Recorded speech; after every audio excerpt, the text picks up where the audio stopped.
Hey guys, I'm Urazi. This story is all about what if Naruto was assigned to Asuma and Team 10. Mizuki never got to shoot his mouth off at Naruto the night he took the Scroll of Seals.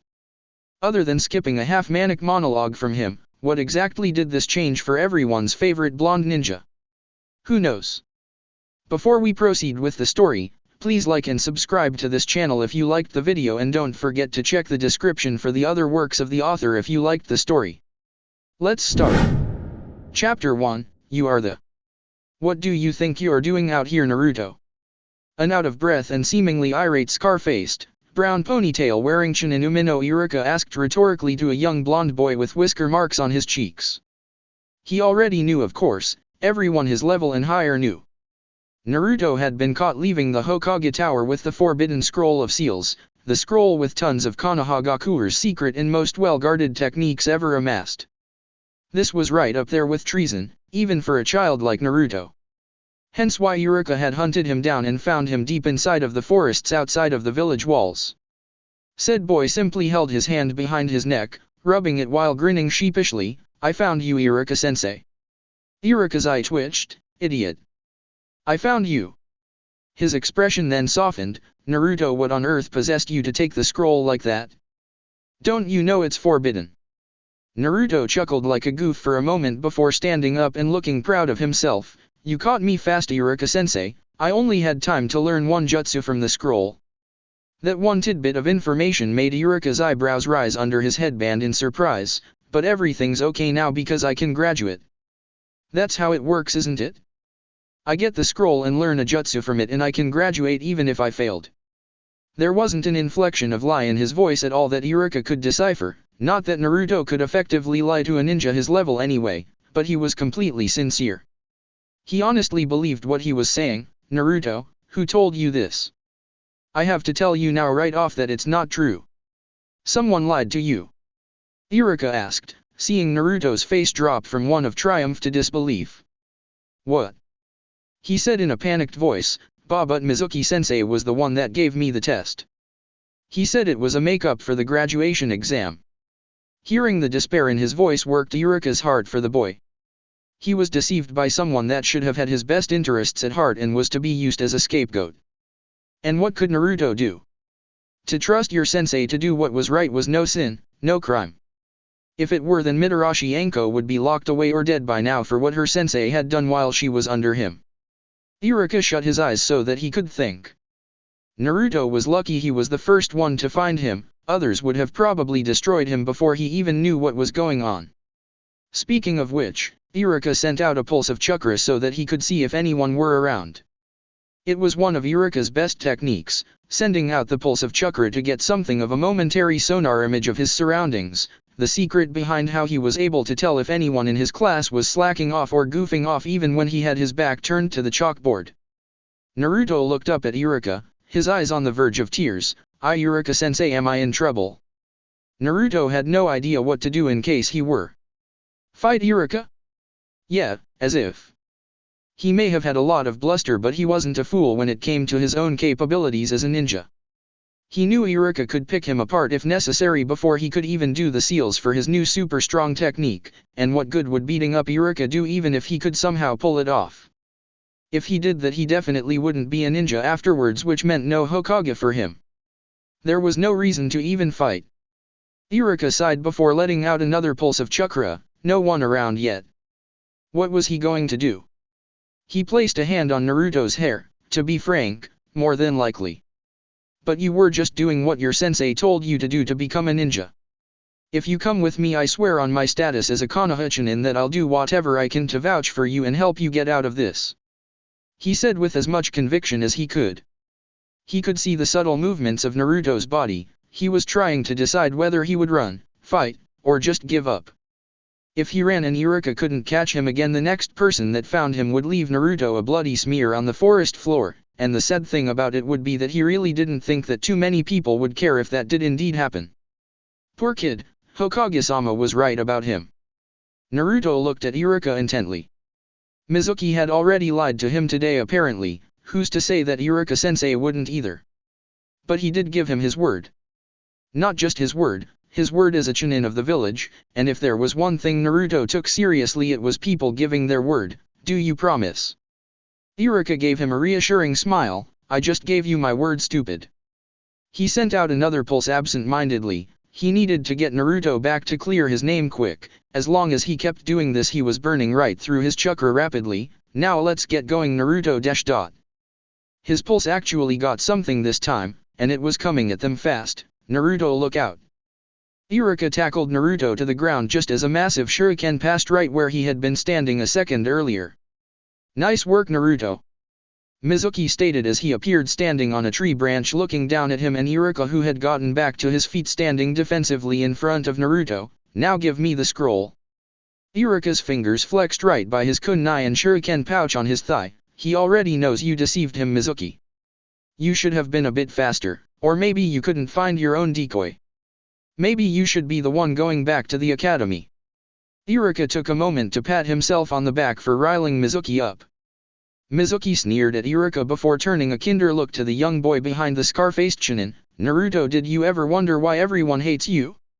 Everyone in the village knows about it but you. Naruto glowered at Mizuki. I don't care what you have to say, you bastard. You tricked me. Now who knows what's going to happen to me? If you think you're getting this scroll from me, you're going to have to walk over my cold, dead body to get it. Mizuki frowned. He really wanted to take the demon brat down a peg, but he was going to die whether he told him the truth or not, so it didn't really matter in the end. He shook his head before taking another large shuriken from his back. Well, that was the general idea when I had you take it for me, Naruto. No one would miss you once you were gone, trust me. Iruka looked back and saw that Mizuki's words cut deep inside of Naruto from the change of expression on his face. Even he knew it was true. Mizuki. Iruka growled lowly, surrender now. I don't want to have to hurt you, it doesn't have to be this way. Mizuki let out a loud bark of laughter. Why would I possibly surrender? All I've got standing in my way is a lackluster schoolteacher and the talentless dropout dead last of his class. If I lose to a glorified babysitter like you, Iruka, I deserve to be punished. Naruto. Iruka said firmly, keeping his eyes on his fellow teacher, I'm going to need you to stay out of the way. Can you do that for me? Get far out of the way so that you don't get caught up in this fight. He would have told him to go and get them some help, but if he went to anyone else other than himself, Naruto would probably have been immediately detained or even killed.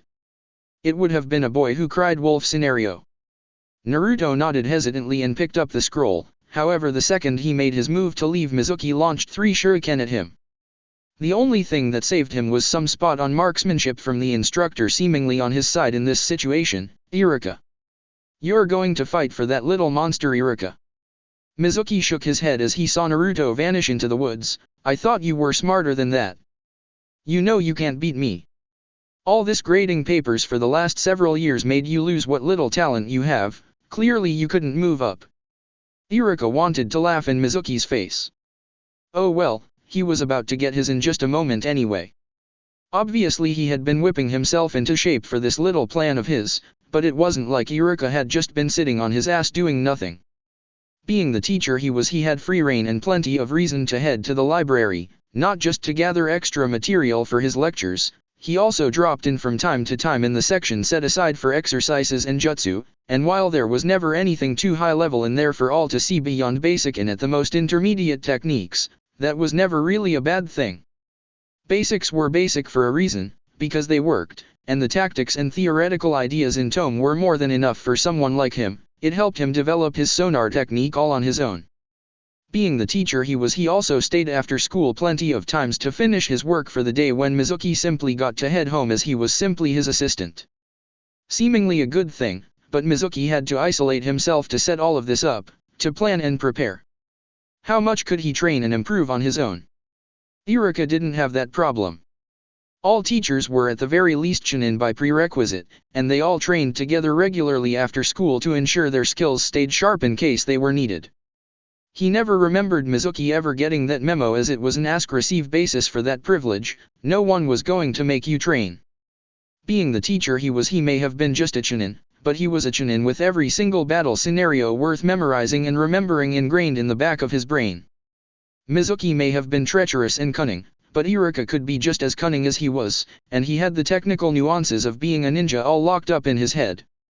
While they may have been on a similar level of strength and while Mizuki may have been slightly stronger than him, he knew he was better. Mizuki simply thought he was better, but in a straight-up fight Iruka was positive that Mizuki couldn't beat him. Naruto's no monster, I learned that a long time ago.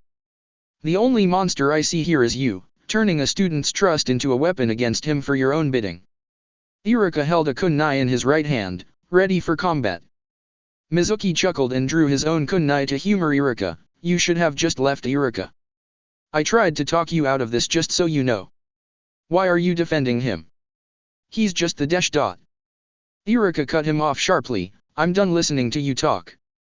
The next words I want to hear from you are your pleas to Ibiki to stop. With that both men flew at each other in a blur of speed, at least it was a blur of speed to Naruto, who knew full well he couldn't move that fast on his best day. Iruka and Mizuki met on the ground, clashing their kunai against one another in a test of strength. Mizuki had a smirk planted on his face while Iruka's face was one of focus and intent. In a burst of energy, Mizuki overpowered Iruka and threw him off balance before making a move to stab Iruka and end the fight. Iruka let the kunai sail past his throat, coming short of slashing out his esophagus, and returned with a short backhand with his free arm to Mizuki's face that the man blocked. Iruka was not deterred and fired off a sidekick that caught Mizuki in the body, sending him back. It was just as he thought, Mizuki wasn't that much better than him, if he was at all. He hadn't used any jutsu yet, but then again Iruka hadn't either.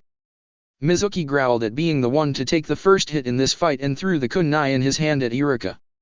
Iruka simply used the kunai in his own hand to deflect it and came back in to press his new advantage. He was armed, Mizuki wasn't. Mizuki stepped back as he saw Iruka coming in to attack him and threw a handful of caltrops from his pockets right in his path to keep him from advancing any further. Iruka was forced to stop in his tracks or have his feet impaled by the spikes, but he was forced to take his eyes off of Mizuki, who immediately responded to Iruka's situation. He drew the large shuriken from his back and threw it. Iruka had ample time to prepare a kawarimi to switch himself out for protection, but the shuriken sailed right past him. What did he throw it?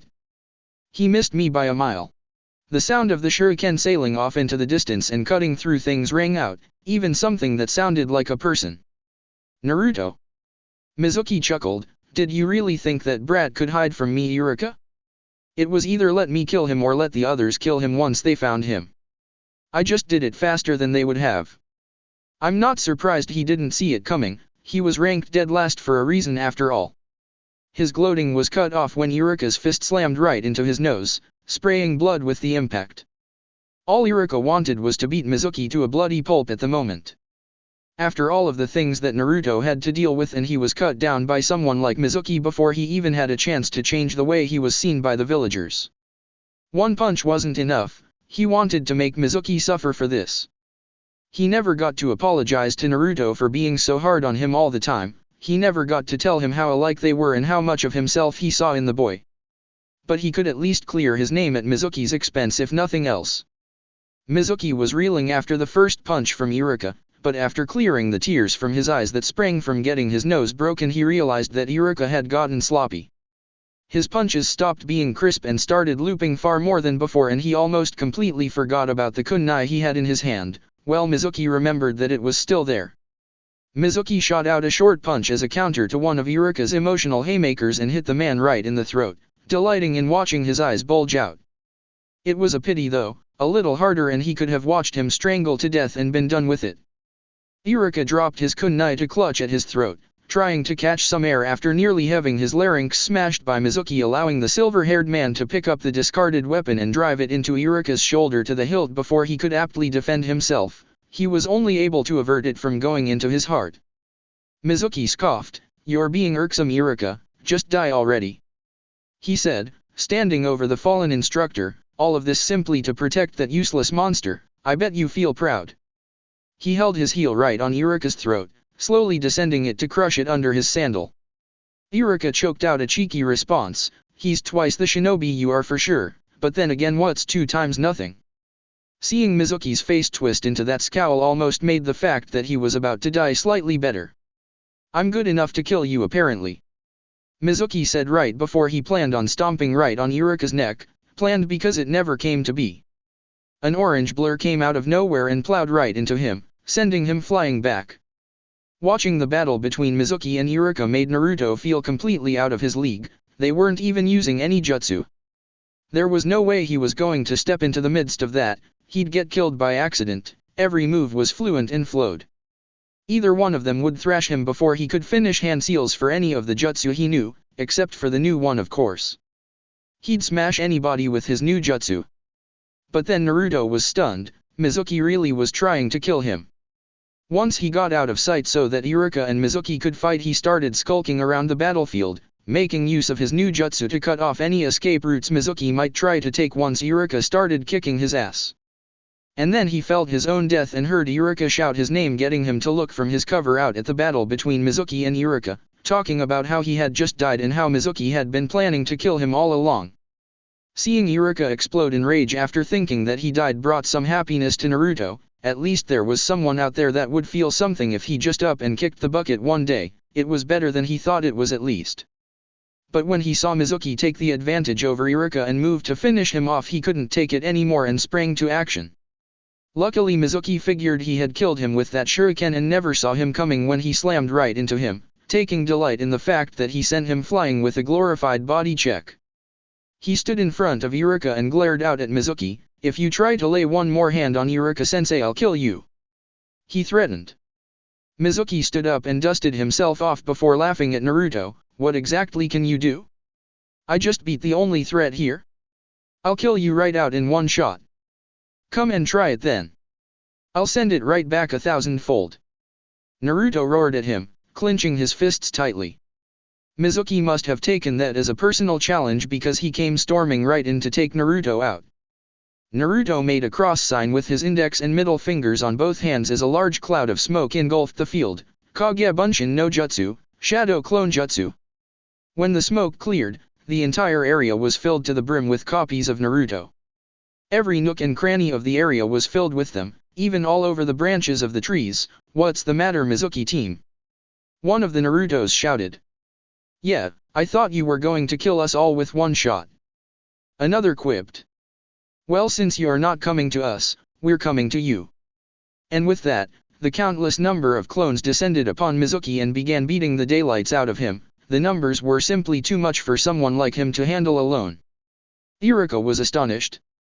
Less than 18 hours earlier Naruto couldn't make one regular bunshin, but here he was able to fill an entire forest clearing with the most complex clone jutsu known to Konoha, and he had done it seemingly effortlessly. That had to take an ungodly amount of chakra. How could he dash? Oh, yeah that, duh. In a matter of moments Mizuki had been beaten to a pulp by Naruto and his countless Kage Bunshin, leaving one remaining Naruto standing over his prone form grinning sheepishly. "I guess I went a little overboard, huh?" "Not really," Iruka thought to himself. "Hey Naruto, come here for a minute and close your eyes." The boy blinked but curiously did as he was asked, allowing the wounded Iruka to quickly swap out the boy's goggles for his own headband. "Now go ahead and open them." Naruto looked at Iruka strangely when he saw that he was no longer wearing a headband. "Congratulations, you graduate." Iruka wasn't sure if the sunshine hitting him in the face came from the sunrise or from the smile that spread across Naruto's face once his words had sunk in. The next day, Naruto had gotten one hell of an earful from the Sandaime Hokage after returning the scroll of sealing with Iruka the previous night. Naruto wasn't sure what he was more angry about, the fact that Naruto had actually gotten away with the scroll, or that Naruto had actually gone through the Hokage himself to get it. And people called Waruk no Jutsu, sexy jutsu, a stupid waste of time. Anyway, after getting chewed out for half an hour, the kindly old man told Naruto he was proud of him and that protecting Iruka the way he did showed that he did indeed have the will of fire. He supported Iruka's decision to allow him to graduate and proceeded to give Naruto all of the information he needed for orientation the next week, where to go for the actual orientation itself, where to go to get his ninja ID photo taken, etc. Anyway, Iruka asked him to meet him at the academy the next day.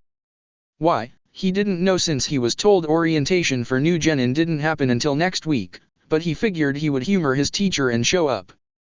He proved the previous night that he was someone Naruto could trust, and for that the least he could do was show up when he was asked to, it wasn't like Naruto was doing anything else either to not do so. With that in mind, Naruto headed through the streets of Konoha towards the academy.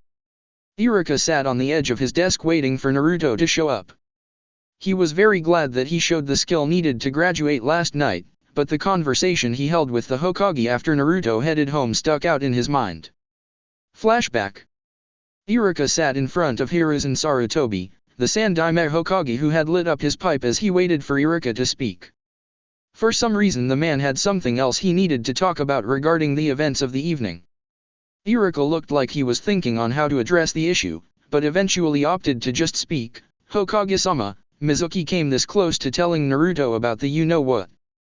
If he hadn't cut him off when he did, it would have gotten out. The Sandaime nodded and let out a puff of smoke. Sometimes I wonder why I don't just tell him myself.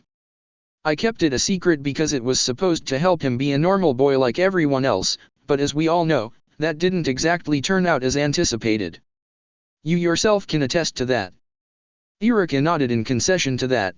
Do you want me to tell him? Iruka wondered. I think I'd be willing to, and I think he might take it better if he hears it from me in case another person like Mizuki tries something.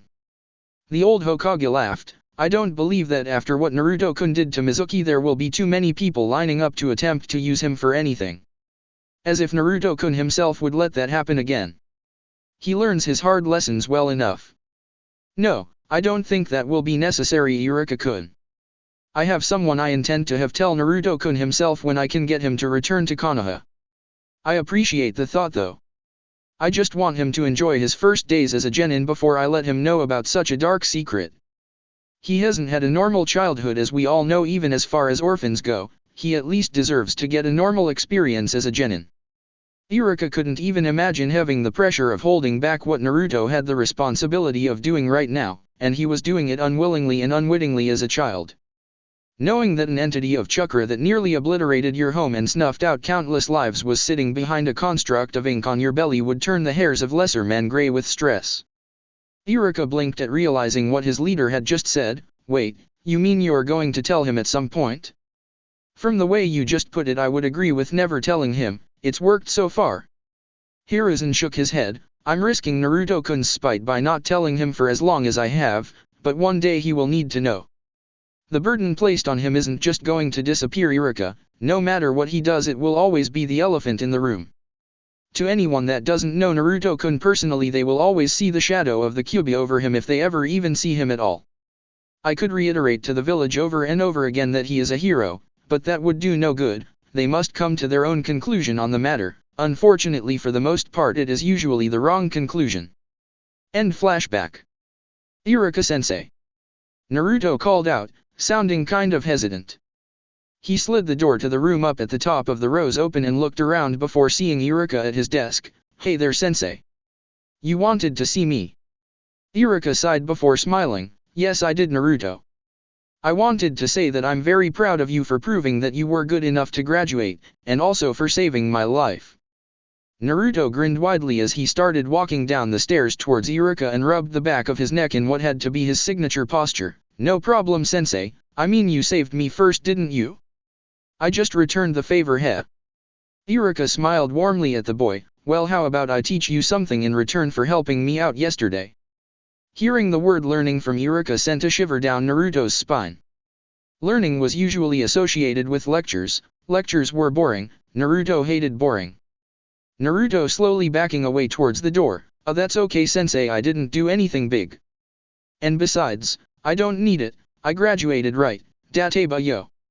Iruka gave Naruto a deadpan look. Naruto, I was going to teach you a jutsu. The word jutsu stopped Naruto right in his tracks and he seemingly teleported right into Iruka's face. A jutsu? You're going to teach me a jutsu? What is it? Is it a giant fireball? A tidal wave? What is it, Iruka-sensei? Iruka calmed Naruto down. I'll teach you this jutsu, but I want you to listen to me, okay? Naruto stood still and had a face of intent listening. Iruka cleared his throat. Now, as I said, I'm very proud of you for what you accomplished, and you should be too. Naruto beamed a smile at that, but you should know that things are only going to be harder from this point on. I want you to take everything I'm telling you to heart, as if I've never tried to tell you anything before this, but this time I want you to really listen to me and take note. Naruto frowned, but he was getting a jutsu out of this. Alright Iruka-sensei. I'm listening. Iruka nodded and continued, you're going to be a ninja of Konoha, and that means that you're a soldier of this village, just like me. And just like me, you need to be ready to defend the people of this village with your life and do missions important to our prosperity. Naruto wanted to yawn. He knew this already. You have a responsibility to be the best that you can be. Whenever someone, especially another ninja, tells you something important, you need to listen. You also need to work at your weaknesses. Now tell me, what are you good at? Naruto immediately started, I've got the Warak no Jut dash dot. Be serious Naruto. Iruka said seriously. Naruto squinted at Iruka, why did no one take that move seriously? It's an effective technique, alright. I have Henge, Kawarimi, I can't do the Bunshin, but I have Kagya Bunshin now he. He tapped his chin and thought, my taijutsu is awesome. He felt Iruka's glare on him, okay, my taijutsu could be better. And my genjutsu. He trailed off. Iruka sighed and patted Naruto's head, that's okay Naruto, you're just starting out, but that's what I mean. You have to get yourself together. You need to get all of the academy katas down and finish learning the taijutsu. I know you still have all of the take-home things I gave you for when you all were learning them, and I want you to practice. But Iruka-sensei, I'm a good fighter. Naruto whined. Iruka shook his head, those are the most basic forms there are Naruto, made so that everyone can learn them, and they're good for branching out further for original styles later. It's a fantastic stepping stone. Everything you've learned in the academy is a stepping stone. The concepts of the 3 jutsu you had to learn are all rooted in the basis of many other far more complex jutsu. Kawarimi and Henge are 2 of the most adaptable ninjutsu in existence, hence why we teach it, but I'm going off on a tangent. You're telling me? Naruto told himself, still listening intently. Iruka rested his hands on Naruto's shoulders, I know you can be a splendid ninja if you put your mind to it, but you need to work hard. I don't want you to slack off like you were doing in the academy, because if you do it out in the real world it can get you killed. Tons of genin die on their first real missions because they weren't ready for what the life entailed. I don't want that to happen to you, so if nothing else I want you to keep these things in mind. Naruto saw that Iruka's expression was completely genuine and he had said these things out of concern for his well-being. Okay Iruka-sensei. I'll try. Good. I'm counting on you to prove me right. After all, when you're Hokage I want a raise for being the guy that was behind you all the way. He got a chuckle out of Naruto before he made a motion with his head, now come on, let's teach you that jutsu I promised. Yada. Naruto shouted, almost making a dust cloud on his way out of the building, I'm getting an extra jutsu right out of the academy. Nobody else is getting that. Iruka sweat dropped and followed him out. Iruka had brought Naruto outside to the obstacle course field that was now deserted, seeing as school was not in session. Okay Naruto, I'm about to teach you a move that I created myself. Hearing that Iruka had created his own jutsu made Naruto stare at him in awe, making Iruka feel pretty cool. People never think he's cool, so it was refreshing. Did you really make your own jutsu Iruka-sensei? Naruto asked, gasping when Iruka proudly nodded, wow. Yep. Iruka rubbed under his nose pridefully, it doesn't need any hand seals, and it's pretty simple in theory too, it just takes a burst of chakra really. It's kind of wasteful, but for someone like you I don't think you'll have any problems with it, especially after your little exhibition on Mizuki. Naruto laughed, remembering what he had done to get his rank. Alright, it's called Shakura Hankyuti to no Jutsu, Chakra Echolocation Jutsu. It can be used to find things around you, like finding the location of things that you can't see. It's really good for tracking, or for scouting ahead for traps, or all kinds of things. It's a great sensor technique. Naruto squinted at Iruka throughout his entire explanation as if deep in thought, eventually unnerving the man. Naruto, do you have a question? Naruto simply kept staring at him with his closed eyes expression before he pointed abruptly, that's how you were always able to find me when I did stuff. Iruka face faulted, seemingly validating Naruto's theory, damn it, I knew I wasn't making mistakes of leaving tracks. Do you have any idea how insane that kept driving me? I thought I just sucked at hiding, I was about to throw all those stealth lessons away and start just running in before fights since it looked like I could never stay hidden. Dateba yo. Iruka stood up and rubbed his face. If one thing was for sure, whenever he did his pranks Naruto definitely got some training in, so you started wearing that orange jumpsuit because I kept catching you and you decided to just discard all of the stealth lessons. Naruto looked away. No. I started wearing this last year, remember? Well, that was when I had the idea to paint the Hokage monument. I had it all planned out at the start of this school year, I just needed to test it. That an orange is awesome. Iruka looked at him strangely, jutsu lesson temporarily on hold so he could make sense of this. Wait. So you wore an orange jumpsuit to help you pull that off? Naruto nodded with a huge grin. Yeah. See, I started painting before the sun came up and I kept painting all through the sunrise in the suit. No one could see me when the sun wasn't up because it was pitch dark out and during the sunrise. Iruka's jaw dropped. The idea was actually brilliant. In the early sun, Naruto's jumpsuit would blend right in as the sun hit the mountainside, making the mountain glow orange, and as the sun rose over the direction of the mountain, anyone looking that way would be blinded by the sun, even if they could distinguish Naruto while he was working. Did he even know how tactical that was? He needed to make sure Naruto cultivated that before he lost it. This kid might be able to write a book on tactics when he got older. Iruka shook that thought off for later. He wasn't letting this one go. Alright Naruto, now it's really simple. All you have to do is gather your chakra throughout your entire body and exert it outwardly in a single layer burst. You should get a feeling of everything around you. Closer objects should give a stronger presence than things further away. Got it? Naruto nodded. I've got it, Iruka-sensei. He placed his hands in the ram seal. When Iruka gave him a questioning look, Naruto blushed out of embarrassment. I kind of don't know how to focus my chakra without making hand seals yet. Iruka shook his head. That's another thing you need to work on, Naruto, but it's alright for now. Naruto did as he was instructed and projected his chakra outwards in a quick burst. He looked at Iruka after doing so and blinked blankly. So how was that? Iruka scratched his head. I don't know, you have to tell me. Did you feel anything? Naruto shrugged. How am I supposed to know? Can you tell me what it feels like when done right? Iruka took a moment to think. I'll be right back. Just yell for me when you're ready to do the jutsu again. I'll hear you and come running. Just see if you can feel which way I'm coming from. That should work. With that, Iruka disappeared from sight, leaving Naruto to build his chakra again. Naruto stood for a moment before getting an amount he thought was good before shouting at the top of his lungs, "Alright Iruka-sensei. I'm ready." He waited a second before letting the pulse go. He felt something moving at 7 o'clock and turned in the corresponding direction. Got you, Iruka-sensei. A few seconds later Iruka made it right next to Naruto. You felt me coming from all that way? He sounded surprised. That was from 400 meters away. That's a quarter of a mile. He tried to hide his shock under a guise of indifference. That's pretty good for just having gotten the jutsu down, but you need to get better at sensing things and reacting before they get close. If someone was throwing something at you, being able to sense it wouldn't do any good if you still can't dodge it. You'll get better the more you try it. Naruto had been expecting something big and flashy, but this was cool to him as well. No one's ever going to sneak up on me again with this, Iruka-sensei. I'll get better with this jutsu than you are, and then I'll rename it to something cooler. Dateba yo. Iruka curled over by a tree with a rain cloud over his head. Why does everyone say the name of the jutsu isn't cool? I think I came up with a great name for it.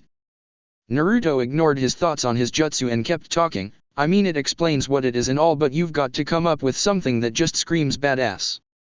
Something like, I see you motherfucker jutsu, or get out here and get your ass kicked jutsu, you know. Iruka coughed and got over his momentary lapse in self-esteem. Well, that's it, Naruto. That's all I've got for you. Naruto smiled up at the man. Thanks for everything, Iruka-sensei. I promise I'll make you proud. I know you will, Naruto. Iruka said, but remember the most important weapon a shinobi could ever have. A kunai. Naruto guessed. No. A log for kawarami. No dash. Well, yes, but that's a lesson a lot of ninja don't know until much later, so good for you. Naruto grinned widely at the compliment while Iruka continued, I'm talking about your mind. He accentuated by tapping his temple, your mind is the most dangerous weapon that an enemy can encounter, especially your mind. Because I'm not really sure what goes through it 90% of the time and anything you can't anticipate is always scary. Naruto nodded, right. My mind is scary. Got it. Iruka palmed his face and dragged it down, ugh, just don't be afraid of learning things Naruto. Trust me, the smarter you are, the tougher you are to beat. Just look at Hokage-sama, they call him, the professor, because of all of his amassed knowledge. The better understanding of things you have the stronger you can be. Naruto laughed, well then I'll just have to get smarter than the old man too. Thanks a lot Iruka-sensei, I'll see you later. Naruto turned and took off away from the academy, I'm going to get some ramen. Wait until I tell everyone I passed. Iruka watched Naruto leave with a smile on his face, Konoha wasn't built in a day I suppose. Heh, you know I think he actually listened to me more today than any other time in the last 6 years. Hiruzen was watching Iruka and Naruto's impromptu session from his crystal ball, good work Iruka. It seems that you're one of the most willing shinobi out there when it comes to passing the torch to the next generation. The old man let out a fond laugh, if only we had more shinobi like you in our ranks. Chapter 2, Too many questions, not enough answers. Disclaimer, I do not own Naruto. Kishimoto better change his name to Santa Claus and fork over the rights or his ass is grass. Chapter 2, Too many questions, not enough answers. It had only been 1 day since Naruto had learned Chakra Hankyuti to no Jutsu, Chakra Echolocation Jutsu, and he had barely stopped using it for the entire day before. Once he ate and bragged about his graduation to Teiuchi and Ayama at Ichiraku Ramen, he went straight home and pretty much sat on his roof for hours just sending out pulse after pulse, scouting for anything he could sense. It was unarguably the stillest Naruto had ever sat for the longest period of time. Why didn't more people take the time to learn this jutsu from Iruka-sensei? As a matter of fact, why not teach it in the academy? It was so cool. Anyway, after doing that for a few hours of mindless entertainment, funny though, Iruka said it was wasteful on chakra, he didn't feel like he had been doing anything, but that was a whole different matter. After he was done playing with his new jutsu, he headed inside. He still had a week to wait out before he was to be at orientation and he had nothing to do. He promised he wouldn't pull any more pranks and he wasn't going to be able to top painting the Hokage monument anyway. He had absolutely nothing to do that night. There was no need to go to bed early or anything, he didn't have to be anywhere the next morning for an entire week, but he still didn't have a thing to do for that period of time. You need to get all of the academy katas down and finish learning the taijutsu. Iruka told him he needed to finish learning the taijutsu. Naruto always assumed he was passable in taijutsu because he was. It was the only thing he decisively passed no matter what in the academy because it didn't require him to learn anything or pay too much attention. All the attention he paid was in the beginning when they went over the most simple basics provided, how to punch and kick. That was it. He knew nothing else formal about it. Not how to dodge and parry, not even how to properly block. He never even really got reprimanded in taijutsu class because more often than not when they would spar he would win. He couldn't beat kids like Kiba or that asshole Sasuke, but pretty much everyone else he was able to at the very least hang tough against, because he launched an assault right when the fight would start. Even when he got hit he would just work on through it, counting on the fact that he could take more punches than his opponents. His style was no style, he was a hard-nosed brawler and it had suited him fine to this point. But he promised that he would try, that and he didn't have anything to do and it was too late to go out and run amok.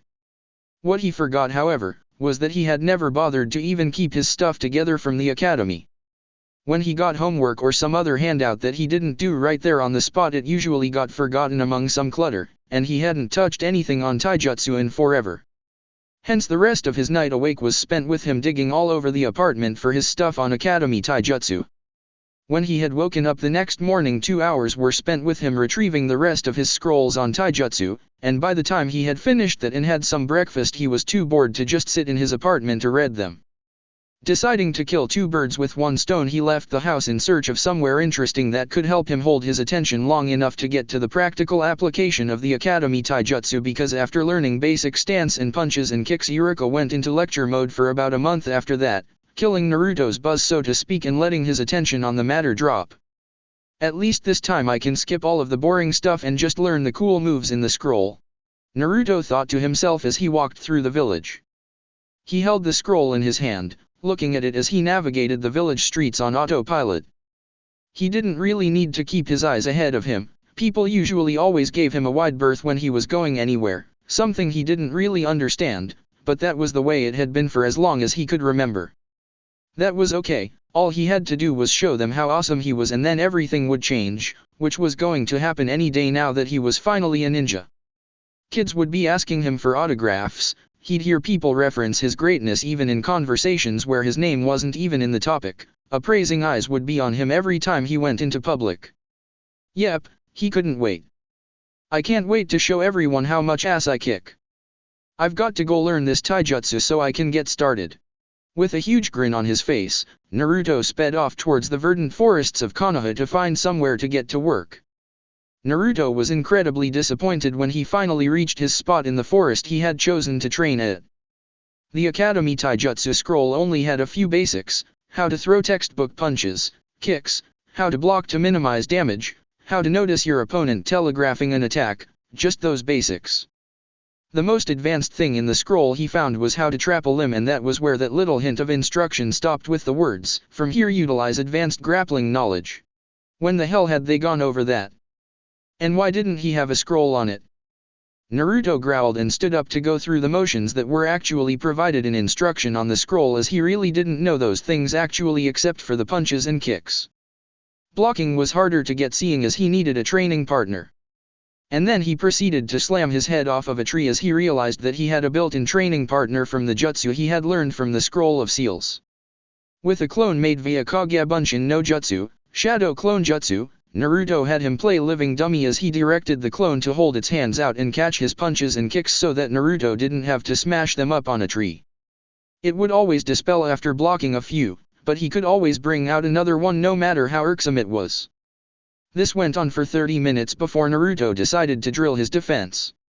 Making a clone that was grinning at the potential prospect brought along by his order, which was to punch and kick the original Naruto while he tried blocking, parrying, and eventually catching the punches in his grasp, he set himself in his basic stance and prepared for practicing his blocking, which didn't really work out too well for him right off the bat. Naruto's clone immediately took to pummeling his creator, per his orders, not even letting Naruto reset himself to try again, and then it basically devolved into Naruto rolling around and brawling with himself on the forest floor. Ow! You bit me! The original Naruto shouted before dispelling his unruly clone with a hard smash over the head. Stupid troublemaking Kagebunshin. Naruto stood back up and smashed his fist against a tree, forcing the leaves to shake violently. A kunai then deposited itself right above where his hand was against the tree, forcing Naruto to turn around and let out a pulse to determine his attacker's exact location. Naruto turned in the exact direction he felt a living presence with a serious look. Who's there? You might as well come out, I can find you no matter what. Naruto sounded pretty tough, but that kunai came close to pinning him to a tree, and the other night while playing with his new jutsu he had gotten used to sensing distance. He sensed the person that did that from about 500 feet away. That was scary aim even though they missed, and he hoped that they had missed on purpose. After a few seconds a brown-eyed girl with brown hair put up into buns came out, looking over Naruto warily, the favor being returned right back to her. She had on a sleeveless pink Chinese top and dark green pants. The thing Naruto noted was that she had on her own headband signifying her as a ninja of the village, and he had left his at home, only planning to wear it once orientation took place. Naruto pulled at the kunai she had thrown into the tree trunk out with quite a bit of effort as he kept his eyes on her. How hard did she throw this thing? Finally he managed to pull the kunai out and held it out in front of him suspiciously. Why did you throw that at me? He finally asked. The girl spoke up with conviction in her voice. For the last 45 minutes all I hear from my spot training in the forest is a lot of yelling and shouting, and then a bunch of cursing, and finally someone starts sounding like they're going to tear the forest apart. Let's just say I don't like leaving things unsolved and leave it at that. Now who are you? Naruto still didn't really drop his guard. Mizuki wasn't supposed to try and kill him either, and that still happened. Uzumaki Naruto. Future Hokage, Dateba yo. You have to be a ninja first before you can try being Hokage kid. Naruto got a tick mark on his head from how she was talking to him. Naruto snapped at her, I am a ninja. I'm no different than you. The girl didn't verbally respond, she simply audibly tapped the metal of her headband. You need one of these to distinguish yourself as a ninja of this village. So where's yours? Damn it, so most of this could have been avoided if he had just worn the headband. He wasn't leaving that thing home ever again. I didn't bring it. I didn't know I would need to actually identify myself today. I don't even have orientation until next week. The girl's distrustful look switched over to one of amusement as her seemingly hostile posture straightened up. She walked over to Naruto and ruffled his hair. Ah, you're just a baby rookie, huh? She grinned at him as he shook her hand off of his head. Oi. Naruto replied crossly, you're treating me like a 5-year-old. I'm a legal adult now, a fully fledged ninja. Of course you are. The girl pinched Naruto's cheek, taking pride in the twitching eyebrow signifying his ire at the current predicament, such a big tough ninja that hasn't even put his headband on yet or even gone on a mission. So precious. Naruto's voice came out distorted due to the girl's grabbing of his cheek, you know you're not any older than me so you can't be that much farther advanced. She raised an eyebrow, I've been a genin for a little over a year. That's an eternity compared to a newbie like you. I'd squash you if we were ever to fight. Oh yeah. Naruto felt insulted. Who did this girl think she was? Why did everyone think they could just walk all over him all of the time? Even when people don't know him at all it still happened. How about you put your money where your mouth is? The girl once again looked sufficiently amused by his statement. Alright then. You're lucky that my team broke off for the day so that we could all train on our own, so now I've got some time to play with you. Follow me. She finished by taking her kunai back out of Naruto's grasp. Naruto flexed his fingers in anticipation as he followed this new girl into a clearing to fight. This was his first legitimate fight against a ninja since Mizuki and he was going to make her eat her words. The girl stood out in front of him with a confident look on her face. I'll go easy on you and wrap this up in 3 minutes, Naruto-chan. She taunted. Naruto grit his teeth. She was seriously messing with him now. Oh yeah? I don't know who you are, so I know damn well that you don't know me. I'll tell you this though, don't underestimate me.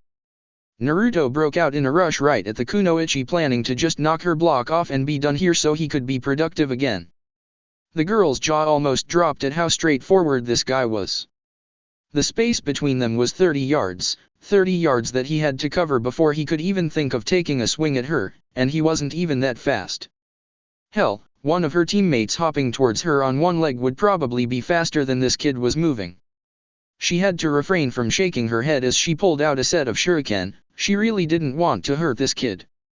Naruto ended up falling onto his face as sharp pains hit him in multiple places on his body. Naruto rolled over and looked at his legs to see multiple shuriken sticking out the front of them going down. He looked up in surprise at his female opponent who had a displeased look on her face. If that's all you've got then go home. I could have killed you right there and been done with it if this were an actual battle. Naruto's eyes widened. She was right. He barely even saw anything coming at him and she hit him flush. Ignoring this, Naruto pulled the shuriken out of his legs and stood back up. She hadn't hit him anywhere vital or even anywhere important. So she was using weapons, was she? Naruto reached into his own supply pouch and let off a barrage of shuriken at the girl who simply smirked and threw more of her own, hitting each of Naruto's and knocking them out of the air. She was looking too smug for him to just quit and leave. Not without hitting her once, not without just giving her one good one to prove he wasn't pathetic. Naruto lifted his hands and made a cross seal with his fingers. Kage Bunshin no Jutsu, Shadow Clone Jutsu. The young girl's eyes widened as she saw one Naruto multiply into 12. She was so surprised she almost missed his shout of go, that spurned all of them into action. The sight of so many Narutos charging in at her and the realization that they weren't regular Bunshin and were real almost made her run away, but she got herself under control and focused. It didn't matter if there were 12 of him, 12 times 0 was still 0. Naruto planned on giving her the old Mizuki special, but he figured she was a genin and Mizuki was an elite, sending that many would be complete overkill, so 12 was enough. He thought that right until a bow staff appeared in her hands in a puff of smoke and she began decimating his clones. Seeing a girl his age masterfully handle a 6-foot-long staff so effectively, his clones weren't even getting close enough to mount an offense, was disheartening. What did he have? What? Was he going to just flood the field with clones like against Mizuki and beat her to a bloody pulp because she had skill that he didn't have? He didn't even think that Teme Sasuke could beat this girl.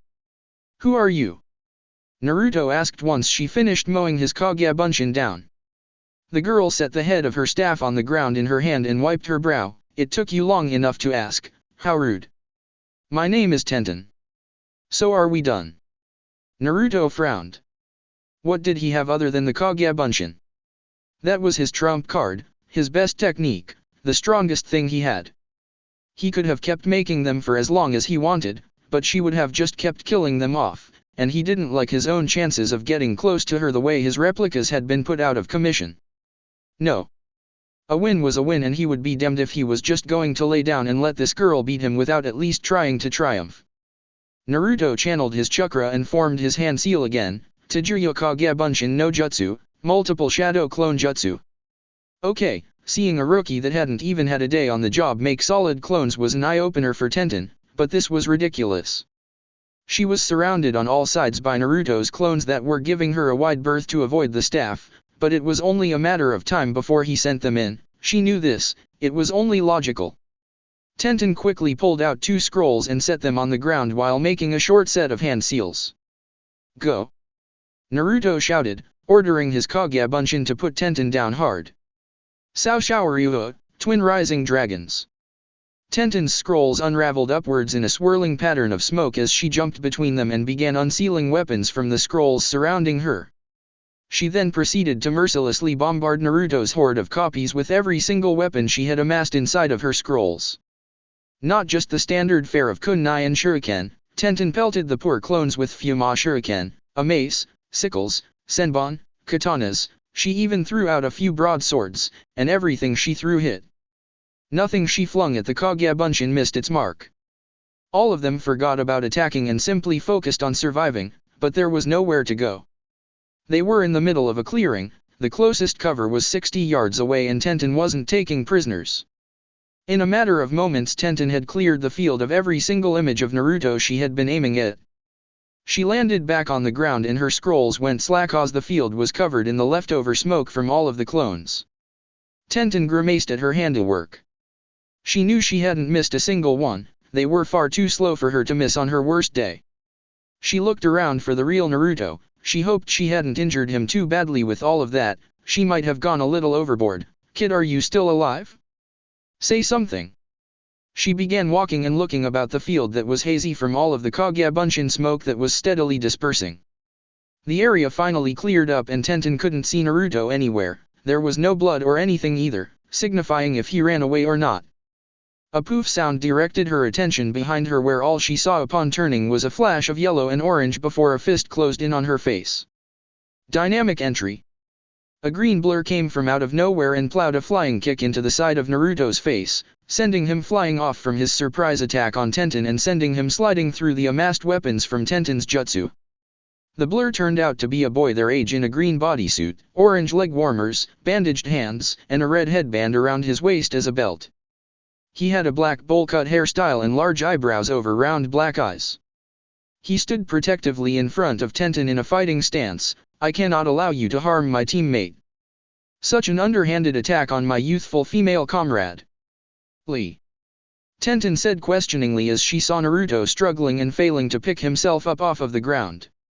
Her mood turned from confusion to annoyance. Lee, that was what he was supposed to do. We were sparring, he was supposed to try and hit me. The boy now identified as Lee stood up out of his stance and looked at Tenten in a puzzled manner before his face turned apologetic. I am sorry, Tenten. I simply saw him appear and attack you from behind and I just acted. I apologize. Tenten shook her head. Whatever. I'm not the one you need to apologize to. I'm not the one that got blindsided and knocked senseless. She turned her head towards Naruto, who had finally pulled himself into a sitting position. Naruto sat on the ground rubbing his face and clearing the mass amounts of weapons around him so that he didn't get cut or stabbed by anything. What the hell hit him? 1 second he was so close to nailing that Tenten chick right on the chin he could see the fear in her eyes, and then he was over here 40 feet away and feeling like chewing would be a pipe dream in the near future. He stopped thinking when he saw the object of his last attack kneel down in front of him with an apologetic look on her face. "I'm sorry about that." My hot-headed teammate jumped the shark and interrupted the fight. Naruto looked at her eyes exuding remorse for his appearance. He dabbed at his face with his hand and pulled it away. When he was hit, his face must have dragged across the ground quite a bit from the blood he saw when he touched it. He must have cut it up on any of Tenten's myriad of weaponry. "Are you alright?" A smirk crossed Naruto's face suddenly. "I told you I'd last more than 3 minutes. Naruto then noticed how concerned she sounded and gave her a reassuring grin. "Sure, I'll be fine. This will all heal up by tomorrow," he said loudly before clutching his jaw. He had opened it too far to talk. He looked over and saw a strange guy in green. He must have been the douche that hit him. He probably fractured his jaw. "I am terribly sorry for kicking you," the green guy said frantically. "It's just I was not aware that it was a spar. I thought you were trying to harm my teammate and I just jumped right in, and dash dot." Lee. Tenten cut him off from speaking any further. "I think he gets it." "You're sorry." Lee stopped moving around and spazzing out. "Yes, Tenten is correct. I apologize for harming you." The boy bowed to him before straightening out and giving him a smile. "I am Konoha's beautiful green beast, Rock Lee." Did his teeth just sparkle?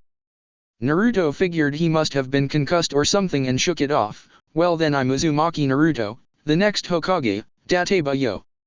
What a youthful goal! Lee shouted to the skies. "I myself have high dreams, as does our dear Tenten. I wish to be a world-famous ninja known only for my taijutsu, and Tenten wishes to be a ninja on par both strength and reputation-wise with Tsunade." Naruto just nodded once he heard Tenten's dream. He had no idea who that was. He rubbed his jaw again once Lee's goal registered with him. "Well, you're off to a good start, both of you actually." Naruto looked at the weapons surrounding him. "You didn't miss once." Tenten smiled at him before it fell. "Wait, I missed you." Naruto shook his head. "No, you never threw anything at me. You just destroyed all of my clones. After you cut down a few, I hid in the smoke and hung into one of the weapons that you threw. That was really scary though." Tenten held out a hand and helped Naruto to his feet. "You almost got me. If Lee hadn't kicked you, I would probably be face up looking at the clouds right now wondering what happened." Naruto grinned at her widely. "Henge no Jutsu, transformation jutsu, is super useful. I was never going to get close enough to do anything to you the way you were fighting." Rubbing the back of her head sheepishly, she laughed a little. "What can I say? I like weapons." She then let out a sigh. "But now I have to pick up and reseal all of these." Lee gave her a rigid salute. "I will help you retrieve all of your ninja tools, Tenten." With that he ran off around the entire clearing, picking up the weaponry. Naruto was shocked at his speed and then turned to Tenten. "So that's why it looked so easy for you to hit me if he's your teammate. That guy is insane fast. You have no idea." Tenten agreed. "But you weren't bad." "Yes, I was." Naruto looked down. "You said it yourself that you could have killed me right at the start. And even then the only way I could even get close was with that trick." "Well duh," Tenten said with a roll of her eyes. "That's what a shinobi is supposed to do, catch their opponent off guard and finish them off. It's not like you had any weapon to get near me with anyway. You had to fight like that or you would have never gotten near me." Naruto's face lit up at that. "Actually, I did have a weapon. A weapon more dangerous than any of yours." Tenten looked at him anticipating his answer. "My mind." Tenten blinked at him before bursting into laughter, forcing her to double over and hold herself up on her knees. "Your mind? Okay then, whatever you say." She finished with a giggle. "Yosh." Lee deposited all of Tenten's weapons in a neat pile by her 2 scrolls and saluted her. "Tenten, Guy-sensei sent me here to retrieve you so that we could take a mission. You should hurry and get back to our training ground." Lee turned his attention to Naruto. "It was nice to meet you, Naruto-san. I hope I will see you around the village one day." With that, Lee ran out of the clearing away from Naruto and Tenten. Tenten sighed and walked over to her scrolls, quickly sealing her tools back inside of them. "Whoa." She looked at Naruto oddly, getting him to continue. "That was cool. How did you do that?" Tenten almost face-faulted, that was just me sealing my weapons back up. I learned how to do that in the academy, didn't you? Naruto looked away sheepishly and mumbled, what was that? She asked him. I said I was the dead last. He shouted before going silent, expecting her to start making fun of him, laugh at him, or just start treating him like everyone else did, ignoring him. Tenten gave him a warm smile, but you graduated, didn't you? Graduating last is better than not graduating at all, right? She pocketed her scrolls and patted him on the shoulder, you know, Lee was the dead last of our class last year too. Naruto looked up at her with bulging eyes, yep. He can't do any ninjutsu and barely passed, and now look at him. I would rather have him on my side than any of those others from our year. So don't worry about it. Naruto couldn't believe it. That guy had been the dope too? How did he get so good? He was so fast I don't think anyone in my class could even touch him. Tenten put up one finger, he trained very hard. She then turned to leave the field, see you around Naruto. If you ever want a rematch you can usually find me here on days where my team doesn't meet. Naruto watched her leave and waved at her, getting a wave back. He looked at the field he had just used to more or less get his ass kicked, so that's how strong a genin is after 1 year of being a ninja. His face formed a small grin, well it looks like I'm just going to have to get better than that, won't I? After getting bored with the monotony of just going through taijutsu katas for hours, Naruto headed back into town. The cuts he had suffered from his little scuffle were steadily healing, but he still had to head home to grab some bandages, making him look like he had lost a fight. He basically had, but he still didn't like looking like he did in public. He simply kept to himself and wandered about, thinking on what he had done today. Tenten kicked my ass, all those Kagebunshin were useless when it came to getting close to her. She was really good with those weapons. I almost got her though, after I did that trick with Henge. Huh, so that's what Iruka-sensei meant by my brain is my most dangerous weapon. Naruto's wandering had taken him from the business and residential districts of Konoha he normally found himself frequenting and brought him over to the side of the village that was more focused on military matters. He hadn't been here much because there was never really any need to do anything except go and hang out with the Sandaime Hokage for a bit. That actually didn't sound like a half-bad idea come to think of it. With a new course of action set in his mind, Naruto headed towards the Hokage Tower where once he arrived, the guards gave him a cautious look. He got that look more often than not, but in this case he figured they had some reason to look at him like that. He had just broken in 2 days ago and stolen a scroll full of village secrets. As he headed towards the office he greeted the pretty secretary that let him go inside where he found the old Kage sitting at his desk with a lit pipe in hand. You shouldn't smoke that stuff, Sarutobi Jiji. You're already old enough, don't let the smoke kill you faster. The old man chuckled at Naruto and put his pipe out for the boy's benefit. Naruto-kun. What can I do for you today? He then got a good look at his face. What on earth happened to you?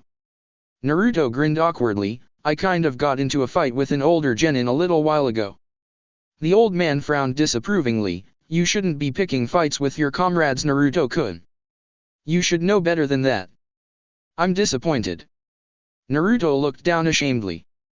He didn't even bother telling him that Tenten more or less started it as he didn't think that would go over so well as an excuse even if he had. I'm sorry, Jiji. I learned a lesson though. She kind of handed me my ass for most of it.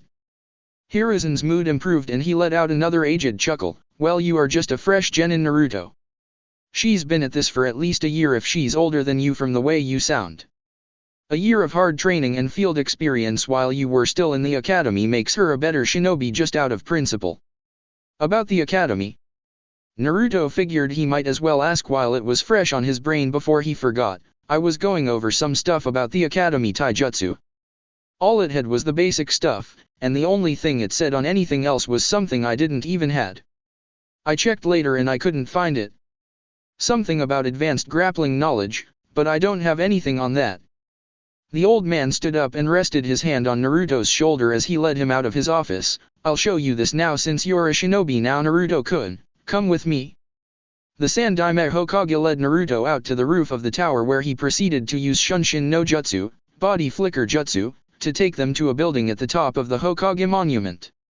Naruto looked at Sarutobi, who started walking ahead of Naruto towards the building. Can you teach me how to do that, Jiji? Naruto asked excitedly. Maybe you can teach it to yourself, Naruto-kun. The Hokage motioned for Naruto to catch up with him.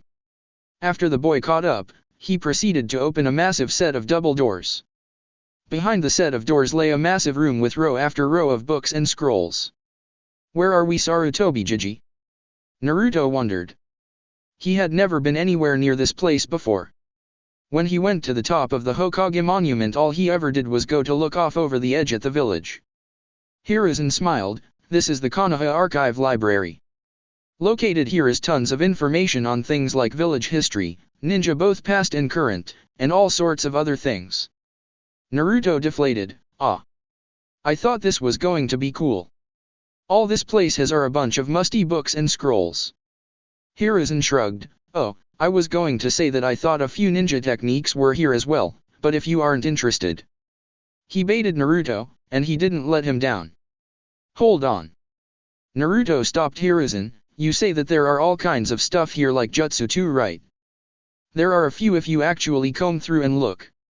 Hiruzen knew he had him now. Just the prospect at learning a new jutsu had Naruto ready to go. Well then, let's get going then.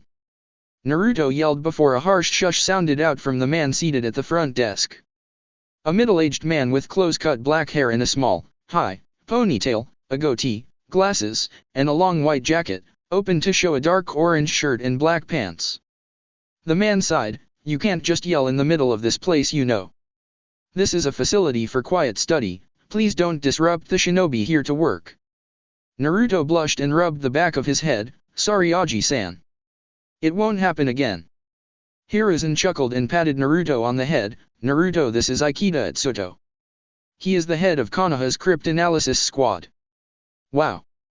Naruto said as he looked at the average-looking man. You must be a really important guy then, huh? I'm just a basic librarian when I'm not needed to work. The man smiled slightly. Heh, a bookworm's good for something in a hidden village after all.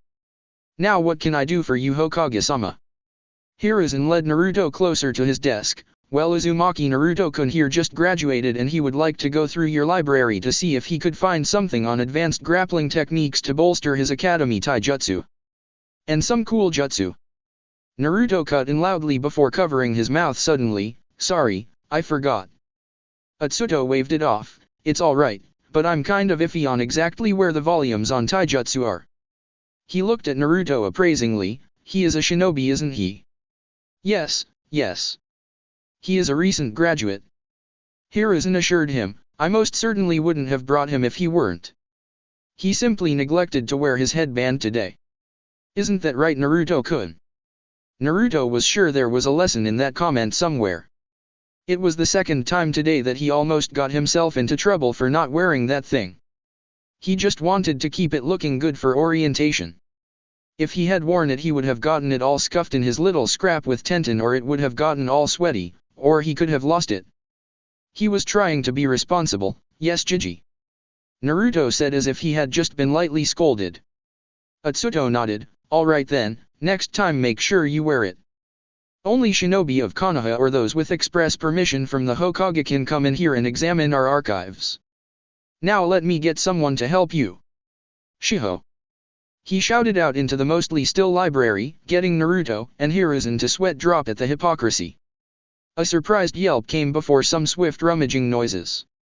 Seconds later, a girl with blonde hair darker than Naruto's tied back in a ponytail with a red hairband and glasses that looked like swirls were in them where her eyes should have gone on her face came out and stood in front of Atsuto's desk. Her hair had occasional strands sticking up, making her look slightly disheveled. She had on a long dark red dress and a long white coat like Atsuto, only she held her coat together with a black headband worn like a backwards sash around her waist. Yes, sensei? What can I do for you? Shiho said once she had gotten to the front. Atsuto smiled at the girl and turned to Naruto. This is my genin apprentice Shiho. If you'd like, I'm certain she'd help you find anything it is that you are looking for here. Shiho, go ahead and say hello to the Hokage and meet Uzumaki Naruto. The girl turned around and saw Naruto, who gave her a tentative wave. The girl returned it with a smile. Hello Hokage-sama, and hello Uzumaki-kun. I'd be happy to help out. All I was doing before this was just putting back some of the books those other lazy ninja didn't bother with. Speaking of which, did you finish that? Atsuto said with a look that had a dangerous gleam in his eye. Shiho recoiled slightly. I was almost done, but then you called me to meet Uzumaki-kun. Sorry sensei. The man laughed. It's alright Shiho as long as it gets done before you head home for the day. Now if you would, please help Naruto here get situated. Here is Unsaid. Well, I have to get back to the office and complete my work. Please take good care of Naruto-kun here if you could Shiho-chan. With that the old man bade everyone farewell and returned to the Hokage Tower. Atsuto waved for the two youngsters to leave him to his busy work. Now both of you go on and show Naruto what the library has for a young ninja like him. You can finish your work later Shiho. Shiho nodded and motioned for Naruto to follow her into the archives. Come with me please. After they started walking for a bit, Shiho started talking. So this is your first time here?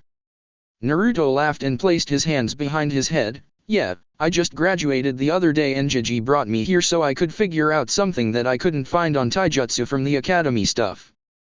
Well, the academy taijutsu is more of something that was used as a building block to help keep students in shape and give them a base in learning more advanced styles later. Shiho replied succinctly as they kept walking. Yeah. Naruto said, squinting. Iruka-sensei said that too. Shiho nodded and smiled. Well, you graduated. That's good for you. I graduated last year but I wasn't able to actually become a ninja due to, well, related circumstances. I shouldn't say.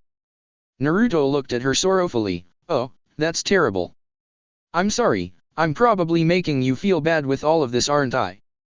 Shiho waved off his concern. Oh no, don't worry about it. Because of sensei I'm still technically an active shinobi and I still do missions from time to time, but I'm here more often than not. It actually might have been the best thing to happen to me. Atsuto-sensei found me after it happened and extended an invitation to be his apprentice in the crypt analysis squad. I actually like doing that more than I would have liked being a shinobi. Fighting never really was my strong suit in the academy. I wasn't too good at the practical parts. If I hit you it would probably feel like a paper bag brushed against your face. She said with a slight laugh as she threw a fake punch at Naruto that brushed against his cheek jokingly. Naruto let out a laugh himself. Heh, you never know. I'm not too good myself, I just got a bit of a beat down today myself, but it's going to be alright. A Hokage never lets a little setback stop him. Shiho liked this Naruto kid. There weren't too many shinobi around her age heading to the library for her to talk to and he didn't treat her like a useless nerd so far. It didn't seem to bother him that she wasn't a real ninja at all. You want to be Hokage Uzumaki-kun? Naruto grinned at her. You'd better believe it Shiho-chan. I'm going to be the best Hokage there ever was. You'll see, then when you're the head of this department we can run this village, Dateba yo. Both of them turned down an aisle as directed by Shiho. That sounds good. Just make sure you give me a raise okay? She said as she trailed her finger along the edges of the books to find her place. Okay, here's a book on basics of shinobi combat. She said as she placed it in his hands. It's a good read and it's pretty helpful. Naruto looked at the book. Essential knowledge on shinobi tactics, styles, and skills. Ah, Shiho-chan, I just wanted the taijutsu scroll on the grappling stuff or some cool looking style so I could see if I could learn it before orientation so that I have more cool moves to show off. Naruto whined, why are you making me read this? Shiho rolled her eyes, because all of that stuff you want is all well and good but if you don't know how or when to use it then it's not going to help is it? She questioned, if you did end up getting a new style from out of here and then somehow learned it well enough to use it by orientation you still wouldn't have any knowledge on what to do with it. Like if you wanted to engage from 100 feet away, how would you get there? Run right at them and hope they stand still and wait for you. Naruto blushed as he realized that little plan of action didn't exactly work out today against Tenten. Okay. He said begrudgingly, I'll read this then, I promise. He gave a defeated sigh as Shiho gave him a victorious smile and a V sign before taking him to a table to sit and read it. Shiho seated him and patted him on the back. Okay Uzumaki-kun. Get started reading this and I'll see if I can find the stuff on taijutsu that you want. She looked back towards the archives and slumped her shoulders. I really wish there was someone else working today other than me and sensei though, help would be nice. You need help. Naruto vacantly made the seal for his strongest jutsu after cracking the book open with a bored look. I can do that. Tajuyo Kage Bunshin no Jutsu, multiple shadow clone jutsu, ... A puff of smoke surrounded Naruto and Shiho before revealing a dozen Narutos all looking around blankly. There you go, help Shiho-chan find what she's looking for. I'll just stay here and read. He said distastefully. The clones looked at each other before shrugging. Better to do this than to read, poor boss. The clones thought before one turned to Shiho. Okay Shiho-chan, where do we start? Shiho stared at them in disbelief before poking the one closest to her. They're all real? That move must be so complex. What is he doing here then? He must be a genius or something. The clones all blushed in embarrassment. Actually we were the dead last this year. But that doesn't mean anything. Shiho nodded. Not if this jutsu you have here has anything to say about it. Now come on, let's go find the real Uzumaki-kun his scrolls. Naruto simply read along while his clones and Shiho went searching through the place for what he asked for. He promised her he would read this and she was a nice enough girl. He didn't want to upset his new friend right after meeting her just because he was too much of a blockhead to try and crack a book for once. A ninja's style is an approach to combat that makes use of that ninja's strengths and talents. It then proceeded to give off a list of different cataloged styles and the direct page number to skip to, something Naruto was thankful for as he didn't have to read the whole thing if he found something he liked. Long range, mid-range, and close-range styles. Remembering how Tenten fought, he flipped to the section on long range. Marksman, that sounds like her alright. Marksman, a style more suited for support than for direct attack. Is most useful in events of surprise attack to take down multiple foes before they can react, weakening an enemy's defenses, and diverting their attention away from the main attack. A marksman's best bet in a fight is to stay at a distance from an opponent to keep out of the enemy's range and safely bombard them with accurate attacks. Good reflexes and impeccable hand-eye coordination are the hallmark of a good marksman. Marksmen are usually weak against wind-type ninjutsu as their weapons must fly through the air to reach the target. Naruto sighed, man, if only I was a wind type, or even knew how to be one. Then Tenten would have been done for. He laughed to himself at the thought of a Chiba Tenten throwing stuff at him and Naruto just lifting one hand and blowing it away like paper. He kept reading through styles such as puppeteering, which sounded cool but they were all from Tsunagaku, and Naruto couldn't even find that place on an unlabeled map, let alone actually know someone from there, so no dice whatsoever there. He read about Sensor Ninja, a type of ninja able to detect the presence of others through their chakra. He was pretty new at that as he couldn't really use Chakra Hankyuti to no Jutsu, Chakra Echolocation Jutsu, far enough for it to be effective enough to call him a proper sensor yet. He eventually lost himself in the book, jumping around and reading parts that he found cool enough to pay attention to, for the better part of an hour. Uzumaki-kun. Shiho ran back to his table with a scroll in hand. I found the scrolls you were looking for. She placed 3 scrolls on the table. This is what me and your clones worked out as what you might like to use. Naruto looked up from his book. Oh, I know. Shiho looked at him strangely. How would you know? You were here the whole time, why would you possibly know what I had done with your clones? That thought caused Naruto to pause. Why did he know? He remembered doing stuff with Shiho before climbing the bookcase to grab the scrolls at the top, it almost tipping over and Shiho screaming causing him to lose his balance and fall. That was what jumped into his head about 2 minutes ago. Shiho had a thought, I'll be right back Uzumaki-kun. While Shiho left to head back into the archives, Naruto looked over what she had left. 3 scrolls, Yowa-ashi, Soft Foot, Umiti, Long Blade Hand, and Nebaken, Sticky Fist. Yowa-ashi, Soft Foot, was out almost immediately when Naruto read it. Not only did the name turn him off as it made him sound like a ballerina, it didn't seem like his kind of style. It revolved around using your legs for feints and neglecting the use of your hands to deal damage in exchange for kicks. The hands were never used, even when it came to blocking. Head movement and simply being elusive were the touted defenses of the style. It required good coordination and fast feet. Naruto didn't even know how to train to get fast feet and he tripped on his own feet walking down the street from time to time. He wasn't too coordinated. Umiti, Long Blade Hand, was a cool concept, but the practice turned Naruto off from learning it. It required you to build up the hardness of the tips of your fingers and the knife edge of your hand for powerful chops and straight hand thrusts that could be shoved right through an opponent. It sounded cool in practice, but the training to get your hands that strong in the first place, however, was to repeatedly break your fingertips and pinky side of your hand enough times while learning the strikes that the bones would calcify and harden over time to increase hardness. The only good thing about that style to Naruto was that he would have to drink more milk. The last style hooked him in. Nebaken, Sticky Fist, went right along with what he had caught notice of in the Academy Taijutsu text of advanced grappling. It basically compounded on what to do after you had trapped a limb on your opponent. After grabbing an enemy's arm or leg, you would either pull them in and deliver shockingly powerful punches, forearm and elbow strikes, knees, shoulder shots, headbutts, and short joint attacks powered by physical strength and momentum to disable your opponent and keep them close, or keep them literally at arm's reach and pick apart their open defenses with fast looping kicks. It was also the simplest to train. All it required was someone willing to take a beating in order to learn its nuances due to how close one had to remain to an opponent to launch attacks, and willing partners to be training dummies. Naruto had an abundance of both, as this fit in best with his take 3 to give 1 brawling style, and he had Kage Bunshin to beat on for as long as he needed. Naruto's head snapped up suddenly. Shiho-chan, what was that all about? You've got to be joking. He cried suddenly. He left his book and scrolls on the table and rushed through the archives to find Shiho standing with a smile on her face. Naruto dropped to his knees in front of her. Please tell me you're joking, Shiho-chan. I can't afford that.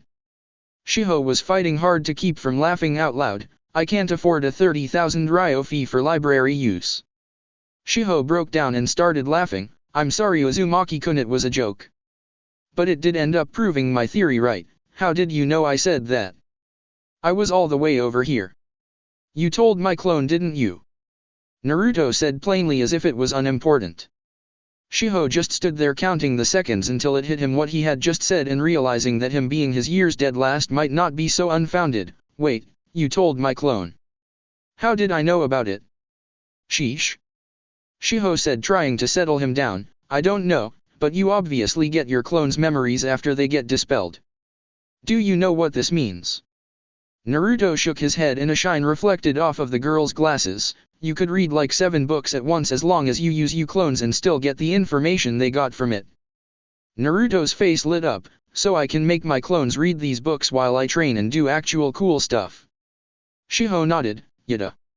Sheesh.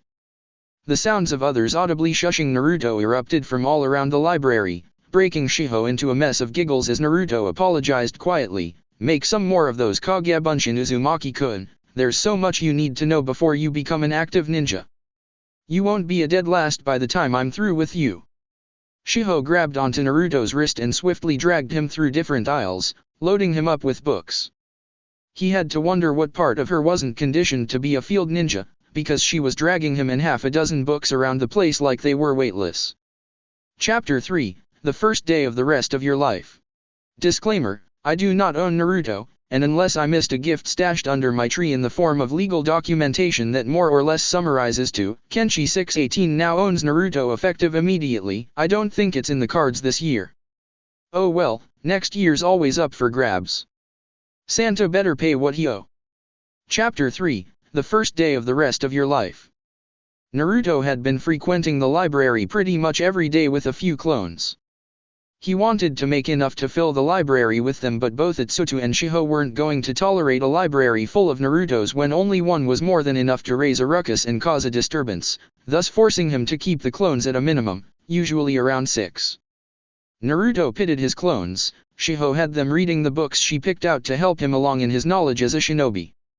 She was a nice enough girl, but reading was still ultra boring. Not even a new friend could make him think otherwise. She didn't even have him learning cool stuff like he wanted. After she realized how much basic knowledge he lacked, Shiho saw to it that she drilled something into his head to make sure that it stuck, and her sensei didn't have any problems with her doing that, especially since she had Naruto's clones helping out keeping the place organized. By the end of the week, one of the things drilled into his head was how to replace books and scrolls that other shinobi had checked out and returned. Naruto's clones went over basic tactics and combat strategies, yes, at least things that Shiho thought a genin needed to know anyway. In addition to that, she introduced him to the immediate geography of Hinokuni and its surrounding nations so that he didn't look a complete horse's ass when he went outside of the country on missions. While Naruto's clones suffered indoors, he took his business to the woods where he would go over his taijutsu. His choice of using Nebaken, Sticky Fist, seemed like the most tailor-made for him at the moment, but he had to make sure his taijutsu was decent enough for it to even work. This led to him doing the thing from the other day, working with his clones to trap melee attacks like the Academy Scroll instructed him, as he realized it wasn't in the other one due to it being an intermediate scroll. He would have skipped straight to learning the new style if he hadn't been training his moves in the exact place he had been trying to the other day, where he once again ran into Tenten, this time with some kid with long brown hair and white eyes. Naruto didn't like that guy straight from the first meeting, as he looked at him like he was stupid when he told Tenten what he had been doing when she found him again. Tenten quickly informed him that he should finish learning what the Academy Scroll had to teach him before anything else. When he got all haughty and asked her how she knew, she just gave him a deadpan look and asked him if he wanted her to go get Rock Lee or someone worse. Naruto politely declined that offer and took her word for it for two reasons. She already proved she could beat him, so what could it hurt to actually listen to someone that proved they were stronger than him, and he didn't even feel like seeing Lee so soon after getting drop-kicked in the face. He sure as hell didn't want to see someone that Tenten labeled as worse. She had a point as well that she had the benevolence to explain to put it in perspective for him. Naruto could start from the Nebaken scroll and master every little thing on it. It wouldn't do him any good knowing all of the slick techniques available after latching onto an opponent if he couldn't even get a hold of them in the first place. After an interrupting grunt from the guy that Naruto assumed was her teammate as well as Lee, Tenten ran off, leaving Naruto to his own devices once more. The problem was that Naruto's taijutsu wasn't necessarily bad per se. The issue was that when the spars in class started a few years back, Naruto kind of dominated. It was the only thing he was really good at when they began. He never really had to study for the entire year because he was always able to outlast his opponents and wear them down for a win. Everyone else kept getting better and learning technique while Naruto coasted on his laurels for as long as he possibly could in the category, since he hit just as hard if not harder than anyone else and could take 10 times the damage others could before calling it quits. And he wound up coasting all the way to graduation in this case, as it was his one saving grace on his grades. He wasn't really bad in practice, when you factor in how much punishment he could take before dropping, but take that away and he would have failed that too. Good thing he was so damn stubborn, huh? Nevertheless, he was still taking punch after punch from his own Kage Bunshin. He was simply having trouble getting the timing aspect of catching an attack down. The clone doing the punching was absolutely loving his job for the day as well. Naruto had been at this for 4 days at this point, between the reading and messing around with his echolocation jutsu, and while there had been improvement, today you'd have thought it was his first day. Grinning wildly as his fist connected with his creator's face once more, he let the original get settled again before gleefully throwing another punch. However, this one was caught at the wrist before a return fist dispelled the clone. Naruto panted as his Kage Bunshin disappeared in a puff of smoke. He rubbed his sore, bruised face. Finally, he laughed to himself. I got one, I got one, I got one, I finally got one. He winced at a particular stinging part of his face. It took long enough, damn it. He didn't know why it was so hard, but the reason was that his clones knew how he would try to trap a limb. They altered their punch and kick style to keep him from ever getting a hold of them. So it wasn't really that he was doing it wrong, he was simply not adept enough at it to take on an opponent that knew what he was going to do. Man, I have to get that ID picture taken today. Naruto picked himself back up off of the ground. I hope these marks go away before I get there. Naruto decided that the best way to train was to work his taijutsu, which would work his Kage Bunshin no Jutsu, Shadow Clone Jutsu, at the same time, and he would also release random bursts of Shakura Hankyuti to no Jutsu, Chakra Echolocation Jutsu, as a short break. Iruka said it placed a decent drain on him to use it, but so far Naruto wasn't feeling it. Naruto placed his hands in the ram seal to begin charging the pulse, Shakura Hankyuti to no Jutsu, Chakra Echolocation Jutsu. Naruto let loose the jutsu only to hear a sharp cry of pain from a decent distance away. What? Naruto looked around himself before taking off in the only direction that he felt anything big enough to be a person. Who's there? I know you're over here. He arrived at the place where he felt the presence and saw no one. Someone's messing with me. Naruto fired up another sonar pulse and felt the person quickly leaving the area. He felt like chasing after them, but he had things to do, and if they hadn't attacked him when he revealed that he knew where they were, they must not have been dangerous, right? Besides that, once they reached a populated area, he wouldn't have been able to pursue any further. He had trouble pinpointing exact people in decent crowds. With that thought in mind, Naruto headed off towards the Hokage Tower to get his ninja ID picture taken. Hinata finally stopped running once she finally reached the village itself. She had found Naruto and decided to follow him to see what he had been doing. Seeing him fail obviously hurt him, and she wanted to know if he was okay. Her surprise was imminent when she saw him make a physically solid clone that could actually fight, and she almost yelled out for him to stop once she saw it start beating on him. Only after a few tries, when she saw him actively trying to counter by catching its punches and kicks, did she realize it was training. Did she relax and simply watch with her Byakugan active so that she didn't have to move. She watched right up until the point where he let off that weird pulse of chakra. A spherical wave of chakra expanded outward from Naruto's body, and she sure as hell wasn't ready for something like that from him.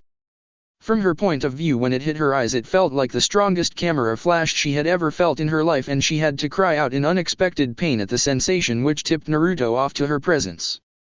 From there she simply ran away as fast as she could, lest he find her and actually ask her embarrassing questions on what exactly she had been doing there. She nervously activated her Byakugan again to ensure that Naruto wasn't near her again, and once satisfied with that, went on her own way, still somewhat shaken by her close call of being discovered by her object of admiration. Naruto cursed his revamped schedule as he walked away from the Hokage's office. He intended to do something awesome for his ID photo, but with all of the stuff he had been doing, he simply didn't have the time to set it up in time for his appointment. It was nice to see the old man smile at him and compliment him, thinking he was starting to take things seriously, but he would have rather had the fallout that would have occurred if he had done something outrageous instead. Oh well, there was always another day. As Naruto walked through the hall to exit the tower, a small boy ran into his knees. Naruto looked down and frowned. "Hey kid, watch where you're going. And what are you doing running around with that shuriken in your hand?" The boy was wearing a yellow shirt with the Konoha symbol on it, gray shorts, a long blue scarf, and a gray helmet with a hole out the top for a tuft of hair to stick out of. He looked up at Naruto with a glare. "You tripped me." Naruto got an angry look on his face. "You tripped over your own feet and ran into me, clumsy. Don't blame me for your lack of balance." With that, Naruto walked past him and down the stairs to leave the building. As he kept walking, the boy ran out and stopped at the top of the stairs. "Don't you know who I am? I'm the Hokage's grandson. Apologize to me." Naruto scoffed and didn't even turn his head. "The Hokage himself only gets me to do stuff because I actually respect him, because he earned it. If you want me to apologize to a brat like you, you'd be better off trying to make me yourself with action, because being his grandson doesn't mean anything in reality." After saying that, Naruto hid his hands from clear view as he let out a pulse of his jutsu, allowing him to feel the shuriken that the boy threw. Naruto simply stepped to the side and let it fly past him. "You'd better watch out with that thing, you might hurt somebody." The boy simply stared at him in awe until he disappeared from sight at the bottom of the stairs. A man with a dark long-sleeved shirt and dark pants, wearing his headband to cover his entire head like a bandana, came up behind the boy, adjusting the sunglasses on his face. "Honorable grandson, there you are. You shouldn't run away like that, not while in the midst of my lecture. You do want to be a powerful shinobi one day, don't you?" He then noticed that the boy wasn't paying attention to him and was looking down the stairs. "What do you see?" The boy just kept on staring. "Who was that guy?" He asked, more to himself than to anyone else. Naruto stood right behind a corner at the bottom of the stairs with a wide grin on his face. "I love that jutsu so much. Oh man, that probably looked so badass. I wish I had made a Kagebunshin to let me know what it looked like." Naruto shut his eyes and walked away, grinning until he himself bumped into a solid figure. When he opened his eyes and looked up, a plume of smoke greeted his face, forcing him to cough and hack some wood. Naruto cleared the tears gathering in his eyes from the smoke and saw a man with brown eyes, short spiky black hair, a beard, and his headband around his head with a cigarette in his mouth. He wore the stuff he saw a lot of Konoha ninja wearing, the black long-sleeved shirt, the black pants, and that vest with the pouches on the chest. He also had a strange sash with the kanji for fire on it. Sorry there, kid. Naruto stopped rubbing his eyes. Why are you apologizing to me? He really wasn't used to this. People didn't apologize to him. As a matter of fact, most adults glared at him if they even bothered acknowledging he was even there at all after something like this. Not this guy though, I was the one that ran into you. The man had a calm smile on his face as he answered, well, sometimes you've got to remember that kids younger than you are prone to accidents and the like, just like ignorant people are going to do ignorant things. There's no need to try and look cool all of the time, you see. Cool just happens, you can't manipulate it. Naruto blanched, thinking the man might have taken offense to what had just happened between him and that kid. So, you saw what just happened? The man nodded. Naruto's train of thought then shifted. Hey, what are you talking about? That was cool. The man shook his head and took another drag of his cigarette. Nah, like I said, cool just happens. You just graduate the academy. Naruto blinked before grinning at the man. Whoever this was certainly was getting on Naruto's good list. He hadn't been condescending or an outright asshole to him once yet. Yeah. I actually have to show up for orientation tomorrow. Why? The man took on a thoughtful look. So what have you been doing for the week? Naruto was about to open his mouth and go into full, colorful detail about just what he had been doing, from learning both of his new jutsu, to the people he met, to the fight against Tenten, that he was going to edit down substantially to fit his own ego, of course, when a lesson learned hit him from Shiho's brutal method of force-feeding his Kagebunshin information. Information is one of the most useful tools at a shinobi's disposal. Even simple information such as a person's day-to-day life or events that have transpired in the past, ranging back decades in some cases, can be a powerful weapon to be used one way or another, either as a point of leverage or a talking point in somewhat hostile negotiations. Naruto shut his mouth and rubbed the back of his head. Just stuff, heh. Trying to keep busy. He so wanted to tell this guy about his Kagebunshin, or about Iruka's echolocation jutsu that he used so much, or anything, but the sooner he could put some lessons to practice the better things would be in the long run, or so Shiho had said when his clones griped. The man chuckled and walked on past Naruto, heading up the stairs and leaving him alone. Naruto looked at where the man had been for a moment before moving along his own way. The bearded man walked through the halls until he finally reached the office of the Hokage. He knocked on the door and opened it up to walk on in. Hiruzen looked up and smiled. Ah, Asuma. What can I do for you today? Asuma stood in front his desk and spoke with the cigarette in his mouth. Hey Dad, you know how you sent out requests for teams? Hiruzen nodded. Well, I've got one request that should be easy enough. I'm sure there won't really be anyone else jumping at the chance to take him. Hiruzen's eyebrow rose in curiosity upon hearing Asuma begin to make a request. He never requested anything. Naruto just couldn't shake the feeling of someone following him as he walked the streets of the village. Sending out regular pulses of Iruka's jutsu, that he was starting to like just as much as turning his head to look for things with his eyes, it took basically the same amount of effort. He noticed that there was something following him, but he just didn't feel like turning around to see what it was. It hadn't tried anything yet and he was hungry. Whatever it was could wait until he got to Ichiraku Ramen. If you're still following me when I get to the ramen stand, I'm going to have to mess you up. Naruto shouted to whoever was following him. After walking a few blocks and another check to see if he was still being followed, he shook his head. Just as he entered the stand underneath the curtain, he formed a Kagebunshin that made itself scarce before anyone that cared could take notice. Taking his seat at the counter, Naruto immediately called out his order. Oi, Tei Uchiaji, 1 large serving of miso ramen with roasted pork fillet and keep 'em coming. The middle-aged man running the stand gave Naruto a half salute and got to work on his order. You've got it, Naruto. Coming right up. Ayame leaned on the counter while Naruto waited on his food. So Naruto-kun, tomorrow right? That's the day you become a ninja. Naruto laughed to himself. Yep, I can't wait. I'm so excited I don't know how I'm going to sleep tonight. I'm going to kick so much ass tomorrow, it's going to be great. His attention was directed downward as a large, steaming bowl of ramen with the works was placed in front of him. Naruto grabbed a pair of chopsticks and broke them apart. Itadakimasu. The blonde stopped the chopsticks full of noodles just short of his mouth as the memories of his Kagebunshin and his little stalker came into mind. With Naruto's Kagebunshin, Across the street from the stand the Kagebunshin stood with a sweat drop on its head as it stared at a square rock looking intently at the real him eating at the stand.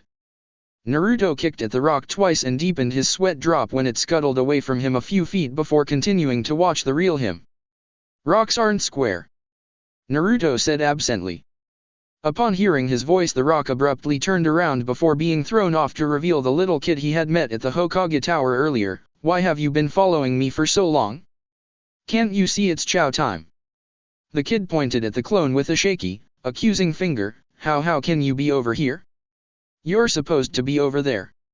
I heard you yell from over there. You're not real, ow. The clone rapped the boy on the head. Well, you said ouch, so I must be real enough, right? He stared at Naruto in awe. How did you do that? Naruto grinned widely at him. I'm a ninja kid. Pretty cool, huh? The boy then got a determined look in his eyes. Alright then, I've decided. You're going to train me now, boss. The clone almost face-faulted itself into oblivion. What? Who decided? Why would I want to train you? And what's with the boss stuff?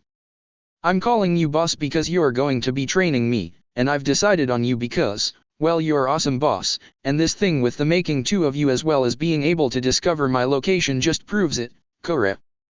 The clone blushed under the praise before sighing once he thought of the kid being impressed at noticing a square rock was out of place in the middle of a street. Yeah, whatever, kid, I don't even know your name, so it's going to be kind of hard for whatever training you think I can give you.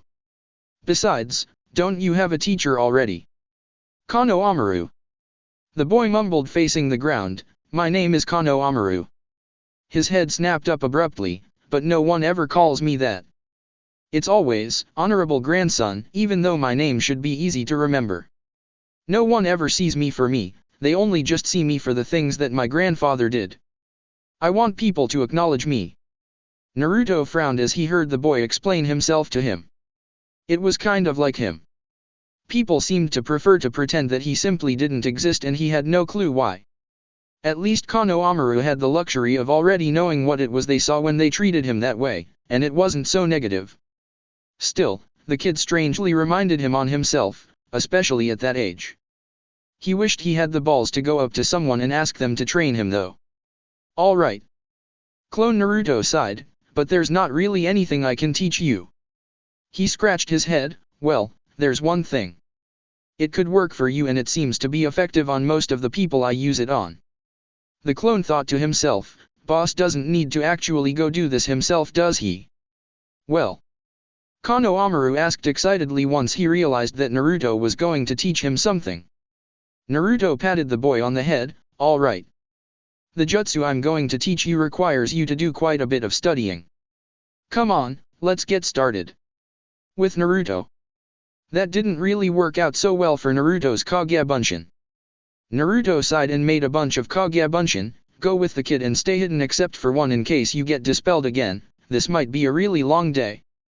The clones saluted him and took off towards Kano Amaru's last location to make sure the kid wasn't freaking out at watching his instructor for the day burst into smoke. Naruto took in a sigh of relief and inhaled the aroma of the new bowl that Ayame had just set in front of him. There is no way I was going to be stuck doing that all day. Stuck doing what, Naruto kun? Ayame asked curiously. He seemed really comforted about something. Naruto laughed and gave her a megawatt smile. Nothing, Ayame-neshin, I'm just talking to myself. The next day. Naruto arrived to the academy super early that morning and sat down before sighing to himself and pulling out a bunch of small sticky notes that Shiho made his Kagebunshin write down and carry home before they dispelled.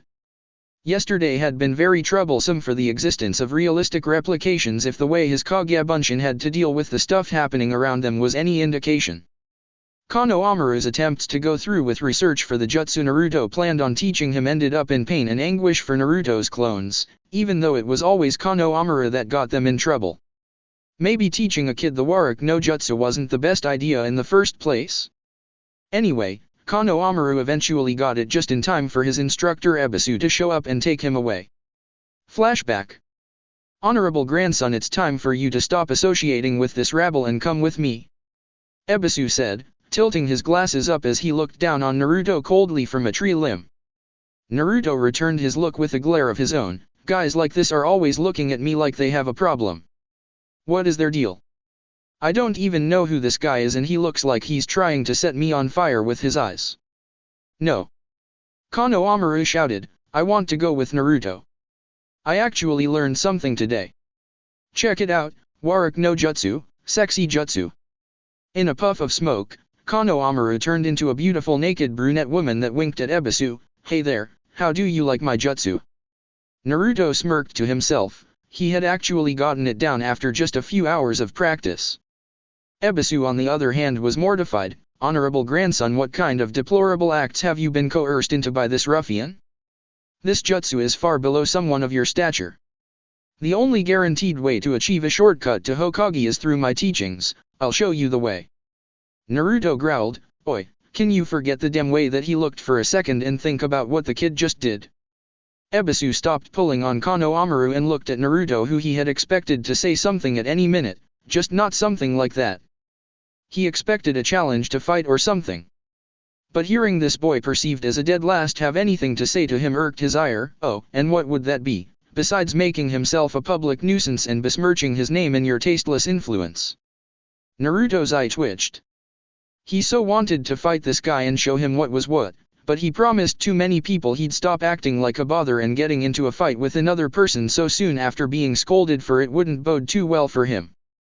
Naruto grit his teeth and continued to speak, he did a transformation, you idiot. Was all he really had the self-control to get out? Ebisu looked at Naruto expectantly, as if to say, that's all you had to say. It took a few seconds, but the facts of what he had just uttered had finally dawned on Ebisu as his eyes slowly panned down to Konohamaru still trying to break his grip. After realizing that Konohamaru had indeed used a jutsu that he hadn't even come close to teaching him yet, he let go of the young boy in shock. Honorable grandson, this is incredible. To learn such a jutsu in one day. Naruto wanted to yell at this guy so much for changing his tune so abruptly. Of course it only took a day. Konohamaru bellowed before running back over to Naruto, boss taught it to me. Naruto patted Konohamaru on the head, yeah, but now you can use it to turn into other stuff, all you need are the hand seals now since you already get the idea of turning into a different form. He pointed to Ebisu, that guy can do that for you later. Konohamaru frowned as he looked over at Ebisu, but boss, he doesn't teach me any cool jutsus like you do. How am I supposed to get to be Hokage fast if I don't learn any jutsu? You idiot. Naruto said, there isn't a shortcut. Nothing you do will make the way to Hokage any shorter or any easier. If you really want to be Hokage one day, you're going to have to prove that you're better than me. Konohamaru gulped at that. You need a lot of guts, and you're going to fall down a lot, but if you work your hardest one day you can be Hokage, after me of course. Konohamaru stared at Naruto as he started walking away from both him and Ebisu. Fine, you're not my teacher anymore. From now on we're rivals. Naruto chuckled and waved absently over his shoulder. Yeah, fine. I couldn't keep teaching you stuff anyway. I have to start my ninja career tomorrow. End flashback. And then there were the clones that had been combing through the library for anything with a jutsu in it. The old man couldn't have been lying when he said that there were a few in there somewhere. He wouldn't have done that, but he would be damned if he had found any yet, because he sure hadn't. And whenever the clones came across anything that Shiho thought he would need, she pulled that particular clone away from searching and proceeded to make it read whatever it was.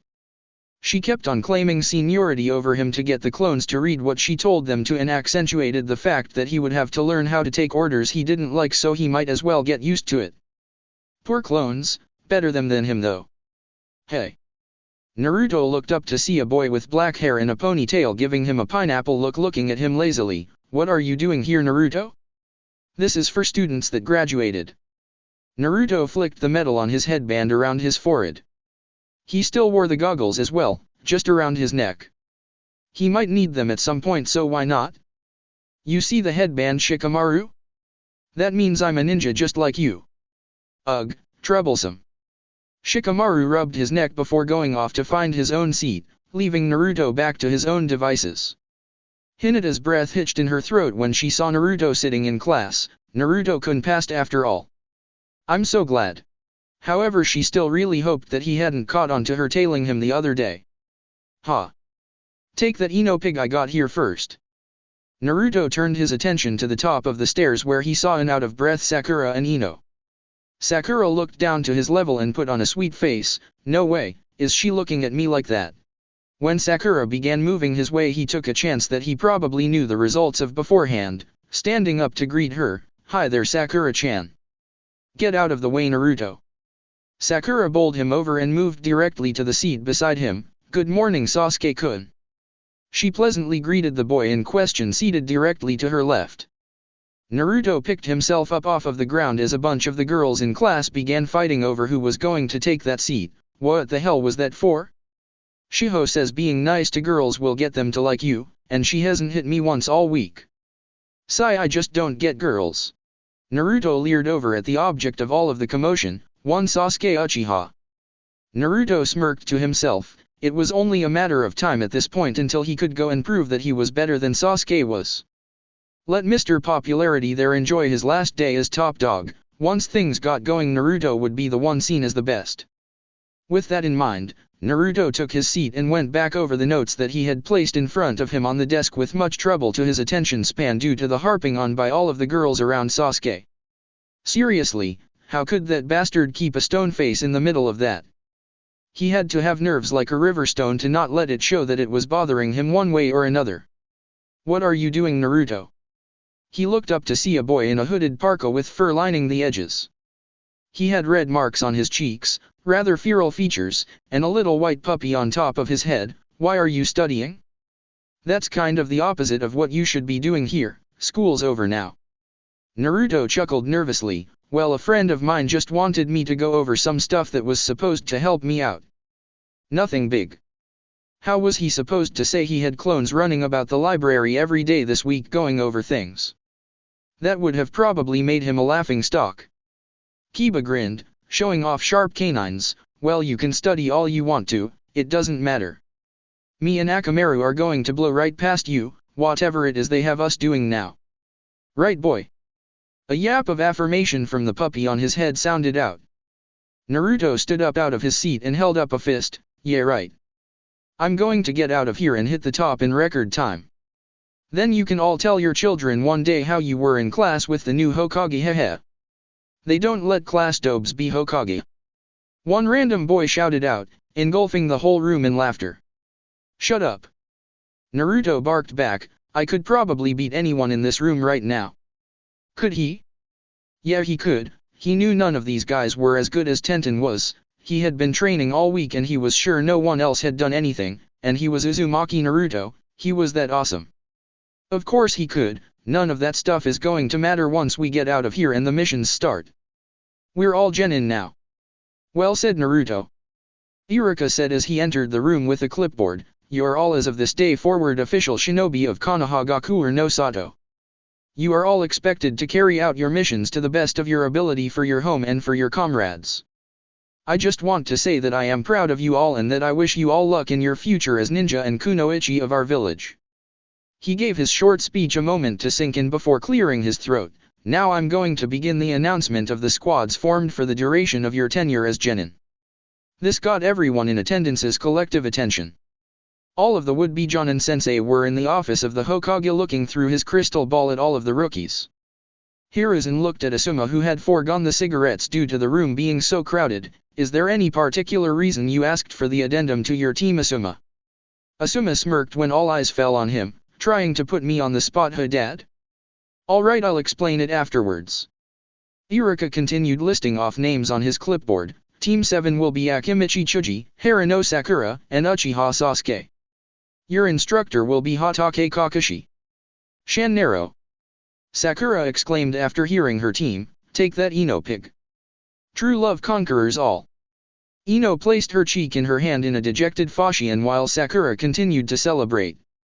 Sakura turned to Sasuke with hearts in her eyes. Now we'll be on the same team, Sasuke-kun, isn't that great? Was the stoic genin's response. Naruto had to bite back a snort of laughter at that. It was clear that Sasuke cared so much about his predicament. Team 8 will be Hyuga Hinata, Inyazuka Kiba, and Aburameshino with Yui Kurenai as your Jonin sensei. Iruka said as the three young ninja mentioned all acknowledged that he had been heard. Team 9 is still in circulation, so we'll move on to Team 10. Team 10 will be Yamanaka Ino, Nara Shikamaru, and Uzumaki Naruto with Sarutobi Asuma. Ah. Ino said as her head slumped onto the desk, I've got a lazy bum and the dead last on my team, why me? Naruto rolled his eyes at Ino's words and kept his eyes on Shiho's notes, why did she give me these? The only thing that's been useful so far was the one that told me we were going to be broken up into squads like all genin were. Other than that, these have been a waste of time. And that's all for now. Iruka concluded, you will all be picked up by your respective Jonin sensei after lunch. Until then, get together with your team, get to know them, and one more time, good luck to all of you. Iruka spared the class one last glance before leaving the students on their own. Naruto picked up his notes and stuck them inside of his jacket just as Ino came down from her seat behind him with her hands on her hips. Alright, you and Shikamaru are coming with me. Troublesome. Shikamaru said before pointing his thumb in a direction, what about Chuji? What about him? Ino asked, still sounding short-tempered about how the teams panned out. Shikamaru and Naruto both pointed towards the door where Sasuke walked out, being audibly trailed by Sakura trying to curry his favor as they were now a team. Do you really think he's going to be welcome eating lunch with them? The lazy boy said before motioning Chuji down closer towards where they were. Naruto spoke up, yeah, it's alright with me, Chuji can come on over, no problem. The plump boy in question took a seat next to Shikamaru before breaking out a bag of chips that he began to snack on. Naruto looked at a slightly fuming Ino, and Shikamaru, who had both of his eyes closed as he leaned back in his chair. So I guess we're teammates now, huh? He said with a slight laugh, losing it when Ino glared at him. Alright, it's pretty simple why I chose Naruto to round out the team instead of going with Chuji in the end. Asuma said, while he's not really smart, I think that Shikamaru is hiding a major brain somewhere, so he'll be the intelligence. Ino is bossy enough to keep both of them in line. And Naruto is going to show more than enough effort during actual training to inspire the other two to improve. Besides, with Inara to hold opponents in place, I'm sure that the kid is going to have some knockout power to him sooner rather than later. Heroes inside, you know Kakashi wanted him for his own squad, right? Asuma smirked and placed a cigarette in his mouth, and where is he again? All of the other Jonin in the room snickered quietly when it was clear that he wasn't there at the time. Oi, Kurenai. The bearded man said when his cigarette was snatched from his mouth by a stunning raven-haired woman with striking red eyes. Kurenai tossed the cigarette aside, but to take him onto your team. Aren't you a bit concerned about the you-know-what? Asuma shrugged, why should I be? Has anyone ever even heard of any episodes taking place with the kid? Ever? At this point he might as well not even have it for all of the influence it has over him. He's going to work out just fine on my team, I know he will. Nodding at the points his son made, Hiruzen then gave a knowing smirk, I believe Naruto-kun is going to have a few surprises for you already in regards to his performance on your team. It's been a week. A random shinobi said, he was the dead last of this year's graduates, how much could things have changed in a week? A week. Hiruzen thought, try 24 hours. He looked at the man that had spoken with an even gaze. A week is far more than an ample amount of time for any competent shinobi to improve if driven. And I can assure you that Naruto-kun has an incredible drive. And that's why I wanted him. Asuma said before placing another cigarette in his mouth, making sure to keep it away from Kurenai. I mean, someone has to be the enthusiasm on my squad. I have a slacker, a loud mouth, and a knucklehead. It actually sounds like fun to me. He sparked up his lighter, placing it under the cigarette to start smoking. Ino had pretty much demanded that they all leave the classroom for lunch. Shikamaru thought it better to go along with it than argue about something he didn't care about. Chuji went along with him on that, and Naruto just didn't care at the moment. He was too excited thinking about the things they were going to do after their Jonin showed up after lunch. They all ended up sitting outside on an awning next to the main academy building. Ino was eating her lunch quietly as she looked over her teammates. She wasn't terribly unfamiliar with Shikamaru, seeing as how both of their fathers were teammates and good friends. His grades and overall performance in the academy were abysmal to say the least. He was always asleep in class, even after Iruka woke him up multiple times a day. Lazy bum. And then there was Naruto.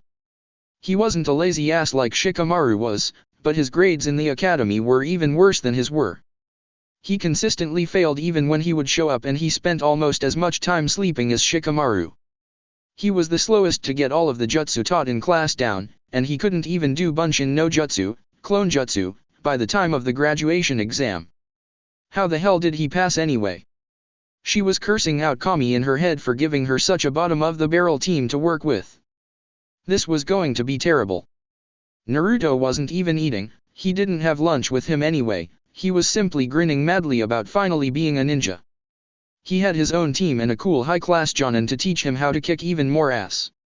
Maybe he even had techniques that were as cool as the one Eureka taught him.